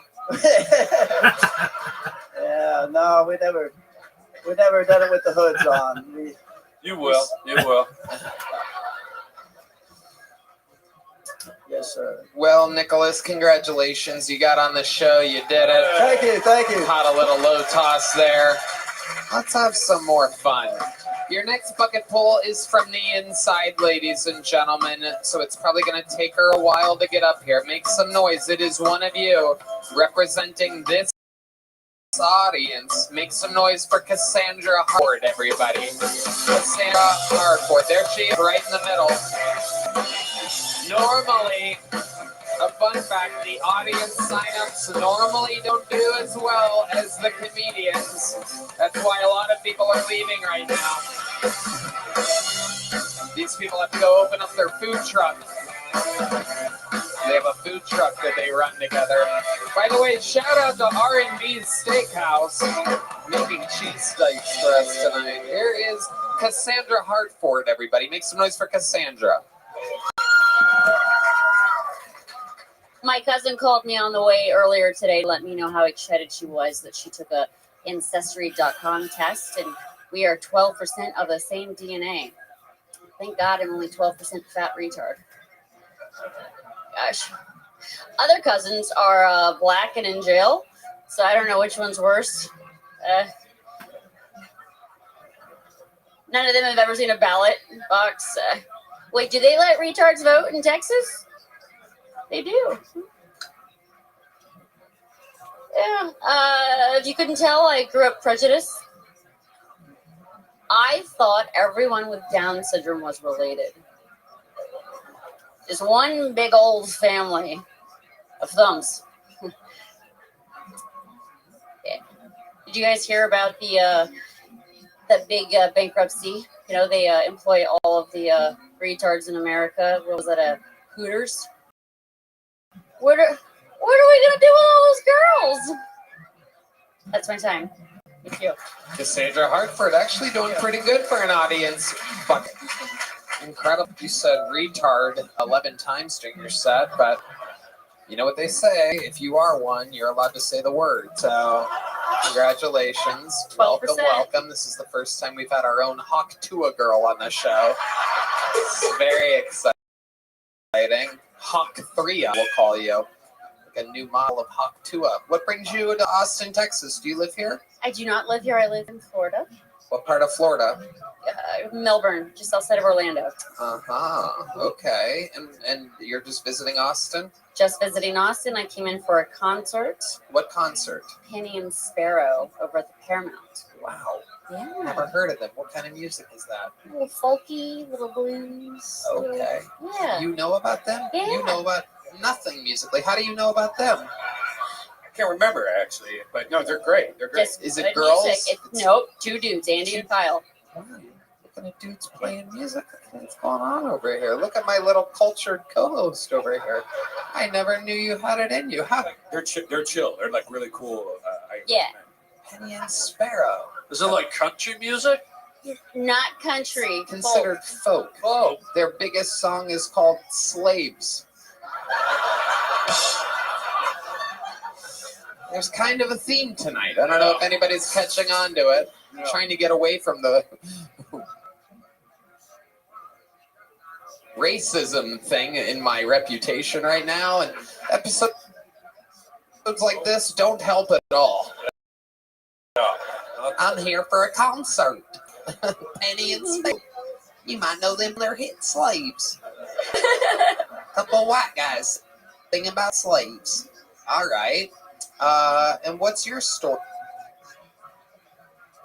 You're married? You have a big diamond on that finger? Whoa. Mhm. How long you been married for? I'm engaged. I've been engaged for about 3 years. Let me just tell you. There's a theme tonight. I don't know if you've been watching the show. A little bit. But you better get married because he could die at any point. Why do you think you've been engaged for 3 years and he hasn't pulled the trigger yet? We already pulled the trigger. I hadn't planned the wedding. It's you now. Why are you hesitating on planning a wedding? I don't have the intrinsic desire to like pick the fucking flowers and like that whole like dress thing. Like I can't be bought. It's like it's me. It's not him. It's me. I'm the problem. He's in for a ride. Yeah. Jeez Louise. Yeah. Isn't it every girl's dream to do this? And you're like, you just sound like you don't seem enthused. I don't like being judged by Evil Knievel, first of all. Whoa, look at that. Whoa. I'll take that. Damn. I'll take that. I love Wow. Evil Knievel. Oh my. Just call me Eve. Summer's Eve. Am I right? Douche your mouth. I love it. So what do you do for work, Cassandra Hartford? Yeah, so it's Hartford. Ford. Wow. I own a. El Correcto over there. The Ford just gives that 12% retard. The Ford, Okay. lean out of that. There's 18. There it is. Your special trick. Yeah. I own a commercial real estate brokerage. Wow, look at that. What does your husband to be do? Manages money. He manages money. Is he good at it? I think he's pretty You have a nice home as a commercial real estate? Yeah. Good? Yeah. I don't live in my car like the rest of the guys that come up. I'm so sorry. I just Hell yeah. like a regular life. You don't have 8 pit bulls? What kind of a cab? Fucking Tesla. I just look. You don't like your Tesla? I just look like I drive a Tesla. So it's it's the. Teslas are great. I fucking love Teslas, but everybody that has a Tesla loves it. Yeah. Why you feel like you're afraid to talk about it or something? Because this is the MAGA convention of comedy, right? Just putting a bullseye on my back. I'm teasing. No, I just look like what I am. I know. I'm aware. So funny. Tesla was always a liberal car. It used to be. So weird. It used to be. Funniest thing. Yeah. What Save happened. the planet. Yeah. Everything against oil and gas. Same with all the people that they're, the good people. Yeah. They're considered MAGA now. Isn't that interesting? On Amazon for $15, they have these things where you could take off the Tesla logos and put a Honda Prius on it, and people think it's a Honda Prius. Cool. Thanks. So if you want a Honda Prius. Or even in your case, you can put retard on it. Yeah. Yep. And then everyone will know it's you. It's the retard girl, Cassandra Hartford. What do you do for fun, Cassandra? This You do stand-up. How long have you been doing stand-up for? like 5 hours. So you Like did, in total, like Right. stage time. right. So Yeah. did you perform 5 hours ago? No, like collectively 5 hours. So you wrote that. You wrote your 6 retard jokes and Yeah. decided to do this today. No, so She's on saying stage, she's- on and on. Yeah, Stage times 5 hours. he gets it. He's just trying to get me to say a year and a half. Yeah. Red Band understood. What? I said he understood. No, he doesn't fucking know. I want to hear it from you, not from fucking Red. On and on for about a year, total time on stage, 5 hours. So you first went on stage a year and a half ago. Correct. Okay. Why would you say 5 hours then? It's just confusing to me when people are like 8 years, and I'm like, but how much fucking time on stage? Because that. Your way is so much dumber than their way, by the way. Okay. We don't say dumber. We say. Yeah. I'm trying to, there you go. Yeah. This is so fucking. This is a bleep fest. Is what's happening right now. People hate It's the like an bleeps. 8-minute show today. Yeah.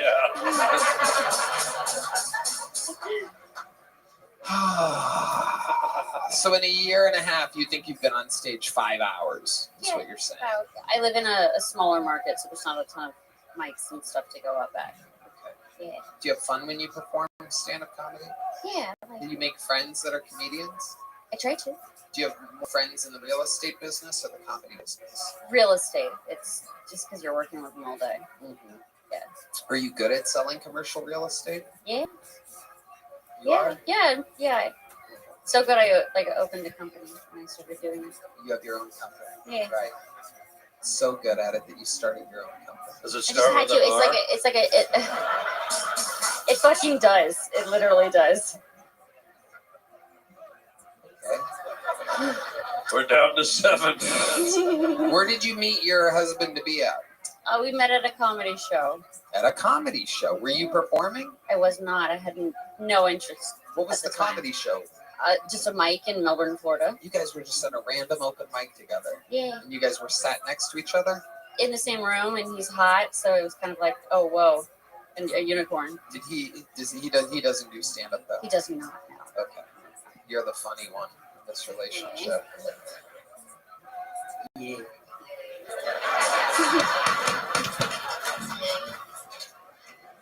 What are you doing, Red Band? Red Band?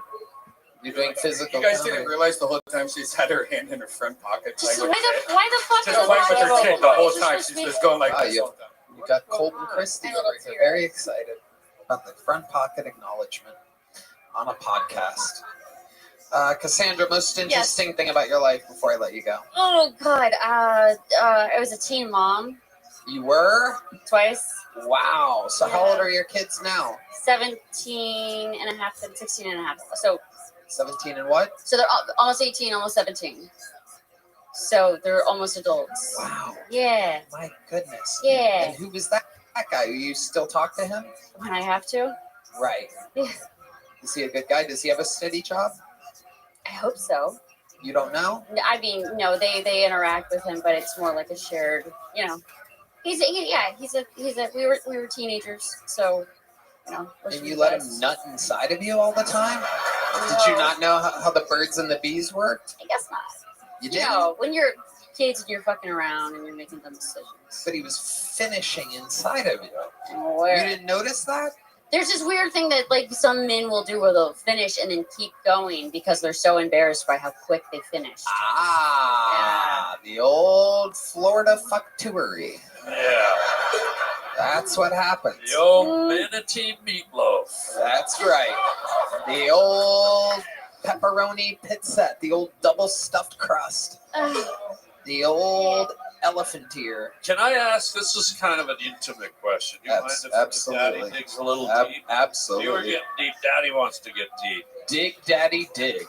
So you're doing the teenager thing, and sometimes when you're a teen, you don't have a place you can do the deed. So not to get too, but did you do it in a car or something? Like, did you have fun in a car? Good question. I respect the question. No, it was always at his parents' house.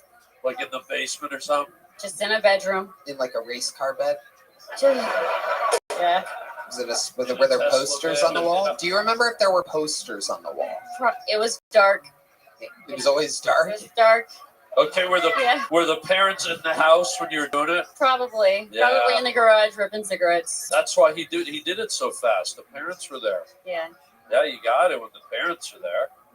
Did you ever do it at your house, or was it always at his house? Always his. Why not your house? It was rough. Tell us more. Yeah, it was a rough house. My bedroom was the carport of the house that was closed in at some point. Yeah, I didn't realize the character Jenny from Forrest Gump was based on you. That really is a rough upbringing, being raised in a carport. Wow. Wow. Yeah. We never got to have sex at her place. Cassandra lived in a carport. So I had to nut inside of her in my race car bed. I kind of sound like Joe White. I nutted inside of her, Tony. Where's Joe White at? Get him up here. Where's he at? Some of you might not know, but we have a house photographer that's 175 years old, and he has one of the funniest voices you've ever heard. We couldn't have sex. Where is he? He's coming up the stairs. Oh, this is gonna take forever. Wow. My goodness. And how this new man? Where is he? Where's this supposed hot fiance of yours? Where's he at? Glasses. Which guy? Oh, look at that guy. Wow, look at fucking Clark Kent over here. Holy shit. And how about him? Do you let him finish inside of you like you did the old boy back in the day? Does this guy do the old dumping? Does this guy come and keep going at the same time? Does this guy do old fucking Called the manatee meatloaf. I already told you. the old creme de la creme? The old frosted flake? Wow. The old... All right, where the fuck's Joe White? Okay, Joe White. Here's Joe White, everybody. Here he is, ladies and gentlemen. There he is. There he is. Our photographer since... Wait, don't take her mic, Joe. Give her mic back. We got a special mic for you, you crazy old batty bastard. Let's do a version of the Forrest Gump music, but not exactly so that it sets off the YouTube censors. And then Joe, I want you to say, we couldn't have sex at her place because she lived in a carport. Ready? 1, 2, 1, 2, 3. We couldn't have sex at her place because she lived in a carport. Perfect. If podcasts gave out Emmy Awards, I swear to God we would win one. I swear to God. All right. Perfect. How about a hand for Joe White, ladies and gentlemen? We love you, Joe. Biggest pimp in the world, guys. Not a lot of people know this, but he's the one that took the picture at the Last Supper. He's a photographer for Paul Revere back in the day. So many great things. That was him. Here is a big joke book, Cassandra. We're going to give it to you, even though your set was just okay. I like your energy and your attitude. Cassandra Hart. Oh, that's what happens when you keep your hand in your pocket. They're not ready. Cassandra Hartford. All right, let's get one last bucket pull up here. We're in overtime now. Make some noise for Jovan Afzali, or Johan, perhaps, or Jovan. All right, let me know if this makes you laugh. Okay, so I went to get a physical the other day, right? And I get to the doctors and I show them my insurance card, and they're like, "Oh, with your insurance, we can only check your height and your weight." So they took me in the back and they made me look in a mirror and just guess how fat I was. So I'm like, oh, I'm not that fat. Okay, and they're like, "You're definitely gonna need glasses." Okay.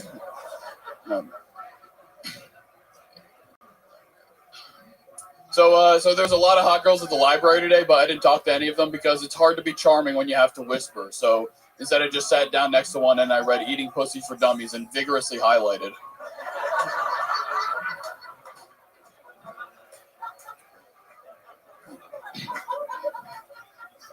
I swear to God, man, if one more person says I look exactly like George Floyd, I'm gonna lose my shit.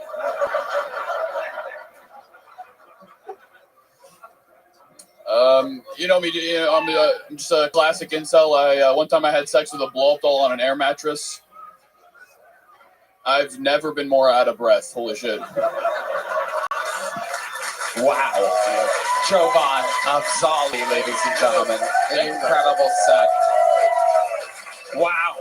Perhaps more jokes than we've heard from every bucket pull all night tonight, all in one 60-second set. Harlan Williams. Every joke hit. Yeah. Like every single joke, you got a big laugh. So way to go, bud. Thank you. Yeah, Thank you. incredible. And you've been on this show before, right? Yeah. But it did not go that well last time, right? No, I think, You're showing growth. It happens. Yes. It's a natural thing. How long have you been doing stand-up? I'm 4 years. Yeah. 4 years. All of it here in Austin. No, I 2 years in Austin, 2 years in Albany. That's where I'm from, New York. Another upstate New York. Absolutely incredible. Wow. Congratulations on getting out of there. What do you do for work? I'm a cook at like a sushi restaurant nearby. Yeah. Oh, hell yeah. Well, that doesn't make sense. Yeah. Well, cook sushi, dude. Yeah. I see your point. I think he's fucking lying is what he's doing. Hell yeah. Well, it wasn't my first choice, yeah.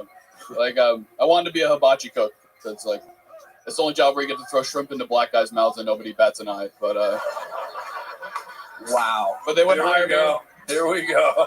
So I went sushi. We almost had a big good ending, but we got to chop down another minute now. Incredible. Yeah. So what are you cooking? You're basically deep frying wontons, edamame? No, I'm a prep cook, and the sauce guy just got fired today, so I got moved up to sauces. Yeah. Wow. Yes. Sauce guy. What? Do you know why the sauce guy got fired? It's a big mystery, but I can only guess. Yeah. Probably putting. What would you guess? Probably putting bad stuff in the sauce. Yeah. There you go. No doubt about it. That's exactly what I was thinking. Have you ever seen a sauce squatch? That's fucking corny. That's fucking corny. What the fuck? Hey, I'm Evil Knievel. I do what I want. Yeah. I said, have you ever seen a sauce squatch? What's the best sauce that you're looking forward to making? Oh, there's this really good one. It's like edamame with jalapenos in it, and it's like we call it EDJ, and it's like I don't know, it's delicious. Why do you call it EDJ? Edamame jalapeno, dipshit. Well, I see Put it why together. you would say that, which is cool and all, dipshit. but that would make it EJ, or else you would just do the first two letters of both fucking words. Yeah. EDJA sauce. Okay, yeah. Right? I see your point. Yeah, I see your point. I'm sorry for overreacting. Yeah, you're goddamn fucking right. You are. Little bull dyke bitch. Don't worry about it, DS. Fucking, I give these people a fucking shot. They want to get a goddamn fucking attitude. Yeah. Getting a fucking little joke book now. Oh, come You had on. a big one. You had a little one last time you were on, I'm a right? young man doing my best. Give me a big one. How old are you? 23. All right. Yeah, come on. 23. What's the longest set you've ever done? Well, I did 20 minutes on my local funny bone once upon a time. Yeah. Wow, 20 minutes, and he kind of looks like a bitch. Red Band, what are you gonna say? I'd love to have you do a little set at the Secret Show. Oh, really? Tuesday. Oh, thank you. That'd be lovely.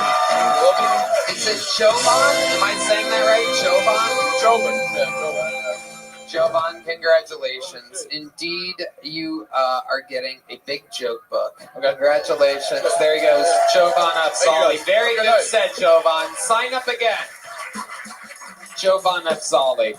All right, that was fun. There's only one way to end an episode like this, ladies and gentlemen, and that is with the record-holding Hall of Famer, ladies and gentlemen, the Memphis Strangler, the Vanilla Gorilla, the Diablo a la Dairy Queen.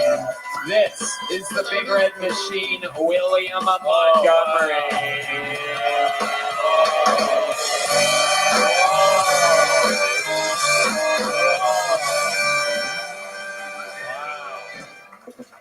My favorite Kentucky Derby horse this year was Flying Mohawk. I love that name, and I think my least favorite name at the Derby this year was John Benet Ramsey's Killer. I asked Red Band if he had a horse, what would he name it? And he said, there goes the neighborhood. That's pathetic, Red Band, you fucking idiot.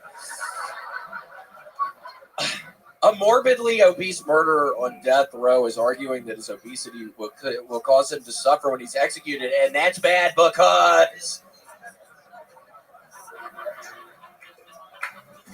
Rosie O'Donnell says she has a crush on Lyle Menendez, who, along with his brother, has been in prison for the last 35 years for killing his parents. I know this goes without saying, but Lyle, stay away from that crazy bitch.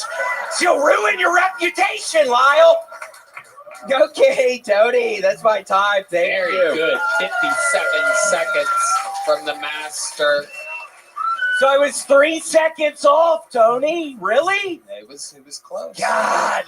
57 seconds. How does that make you feel, Noe? It sucks, man. I was thinking that was for sure a minute. I was picturing more laughter for some of the jokes, but I was thinking it was going to be right at a minute. But I was 3 seconds short. You did really good. Speaking of short, What are these camo shorts you're rocking tonight, William? We've never seen Tony, this I was before. on Facebook. I scrolled through. I had to follow these different Facebook pages, and I was scrolling through it, and I saw these shorts. I'm like, I gotta get these shorts, and I got the shorts.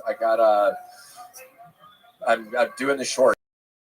I'm still doing the row machine. 50,000 meters this month. Tony, 150,000 meters since January 1st. Wow. I'm planning on hitting 1 million in.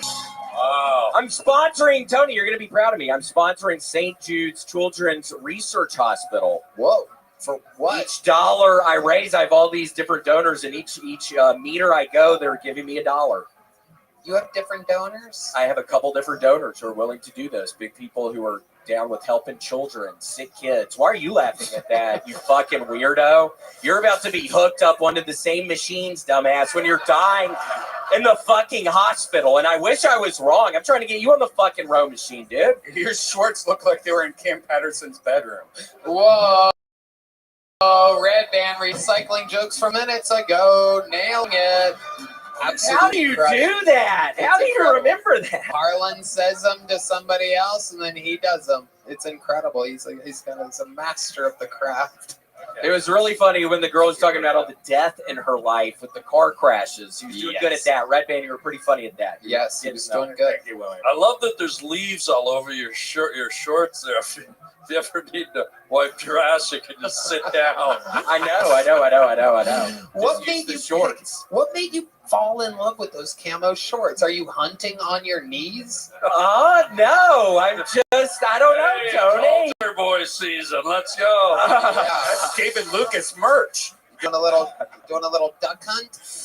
No, I went duck hunting once, Tony. It was the saddest thing. Tell us ever. about it. We need to know. Oh my God! I was with my buddy Ben Jordan, and I remember we were hitting whippets on the way to his property in Tennessee, and Jordan was hitting him while we were driving, which was scary. And then we ended up shooting shotgun, shooting skeet, and I think that's why I have tinnitus right now, because we didn't have earplugs or anything. We ended up, he shot a couple of ducks, and I just remember thinking it'd be like two buddies up there flying, and then one of them just disappears. Yeah. So I'm never going to participate again. I'll eat them, but I don't want to participate. How often do you eat duck? Oh my gosh, Tony. Probably once a week. Wow. Yeah. What are some of your favorite duck dishes? Mekong duck. Peking duck. Okay. Peking duck. Sounds like you're going off on a little thing here. Ho Chi Minh duck. Ooh, Ho Chi Minh duck. Yeah, keep going. Vietnamese duck. Ooh. Donald. Quack. Okay. You ever have Korea City duck? Wait, Korea City's not a place. And that was sad. I'm sorry. I love the lighting guy tried to jump in on that one. Yeah, it's trying to help me. Thank you, dumbass. You kind of made it worse. Wow. How about goose? Have you ever eaten goose? Shit, Tony, I never ate goose. No, but seriously, no, I don't like goose. You don't like goose. Have you tried it? Yes. What kind of goose did you have? Oh my God, yellow goose. Ooh. Yeah, it was chocolate. Ooh, chocolate yellow goose. Did you ever have blue heron? Blue heron? Yes, I love it. Wow, yeah. What you? about flamingo? Flamingo, never. No, as a restaurant. The other gave me. The other. I mean, come on, flamingos. They're pink. What do they even sound like? Quack, quack. Wow, Red Band's been waiting a long time for a gay flamingo. Wow. Absolutely incredible. Weirdly enough, that's what his mom was doing on my dick last night. Oh, seriously.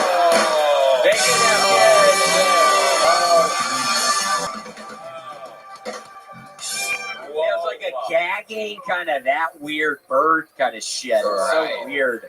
Yes. Oh, she did do that, didn't she?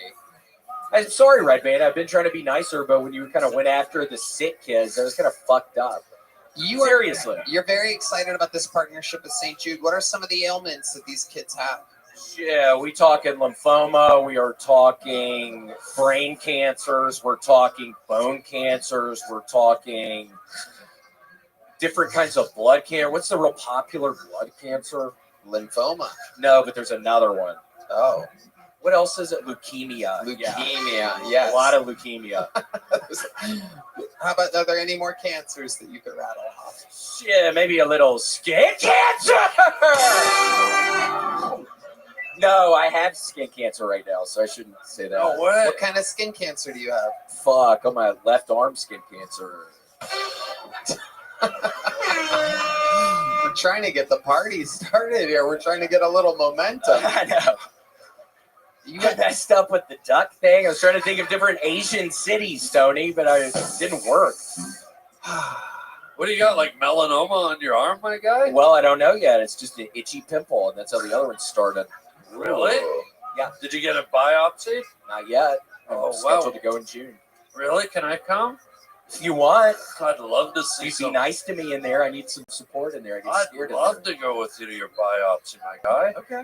Oh, what a treat. Well, thank you. Seriously, thank you. You're very welcome, because I'm not going to be there.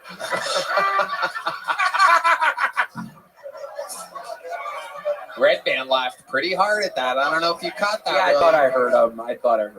Yeah. No, I'll be there, guy. I'll be there. Okay, thank I'll go with you, my guy. Yeah. Yeah, cool. We'll do whatever we have to do. If that itchy pimple turns out to be skin cancer, I'll buy you a new pair of shoes. Yeah. Okay.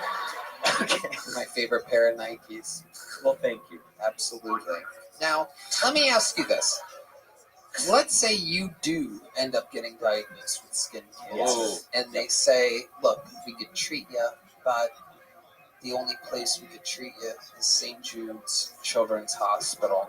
And unfortunately, all the beds are filled right now. And it turns out that your plan of rowing for the children backfired because you raised so much money for the kids rowing that there's no longer a bed available for you. What would you say to the kids out there that have cancer at St. Jude's? I have made you motherfuckers $3 million since January. I get it. You have leukemia or something, but you're going to have to get out of the fucking bed. My uncle lives in Memphis. I have a dear uncle who lives in Memphis. He can live in his pool house. Live in the pool house because I get this bed. I'm going to be the first adult ever to receiving the services at St. Jude's Children's Research Hospital. I will be the first adult. So you have to leave little man and go to my fucking uncle's pool house. And what if he says, please, sir, please stop saying that. I really need this bed. Keep him down! What if he says, please stop? I'm going to fucking get my knife out of my pocket and run it along his foot and say, I don't think you want this thing in your fucking foot, dude. Get out of your bed, get into the wheelchair, get into my aunt's car, and go to my uncle's pool house, because that's where you're going to die, dumbass. Absolutely perfect way to end tonight's episode. This has been, believe it or not, the #1 live show in the world, Kill Tony. Ladies and gentlemen, how about one more time, the Silver Goat, Harland Williams, ladies and gentlemen. Thank you. God Check bless out, you. of Thank course, you. you probably already are, but make sure you check out the Harland Highway, the funniest podcast out there without a doubt. Guest of the year, Harland Williams, reigning, defending. Shout out to Jay Styles and Sean Greenberg for joining the band tonight. One more time for D Madness, Michael Gonzalez, Fernando Castillo, Raul Vallejo, Carlos Sosa. The drawing from Ryan J. Ebelt is in. It is of Harland Williams, and it is incredible. Check that out. That art looks a lot like Evil Knievel to me. Yeah, it is. That's Evil Knievel. Let's see what Chris Rogers drew up tonight. Ooh, a little Casey Rocket. It's been a while since we've seen the sweet crab man. Casey Rocket out there touring all around the world. Business is booming. Red Band. Check out the Sunset Strip, ATX.com every Thursday. Secret Show. Love you guys. Absolutely. We will see you guys soon. Madison Square Garden. Still a few tickets remaining, and I'm doing stand-up the night before. Me and some of your favorite characters on the show. doing stand-up comedy at Madison Square Garden. I don't know if you guys know this, but last time I was there, I got into a little bit of trubs. So it'll be fun to be back. My favorite arena in the most famous arena in the world. Tickets are on sale now. TonyHinchcliffe.com. And yeah, that's about it. Live audience, thank you guys. We love you. We'll see you guys soon. Thank you. Good night, everybody.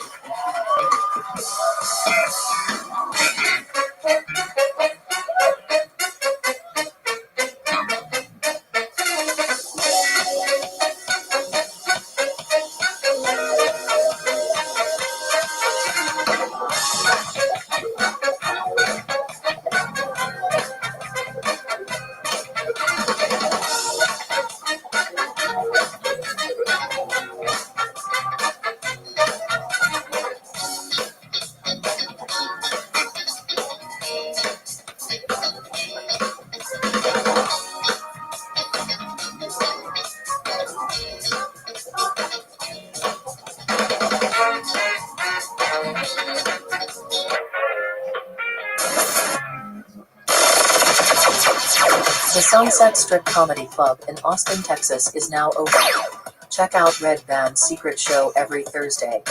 Go to sunsetstripatx.com for tickets.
How would you, as a higher intelligence, represent yourself to a lesser intelligence? Do you think they saw what they say they saw?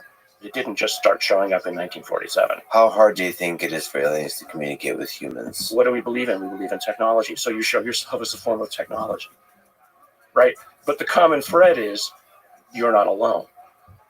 And there's something else here with you. And there's something that's, as you said, watching you. You are a professor at Stanford studying the biology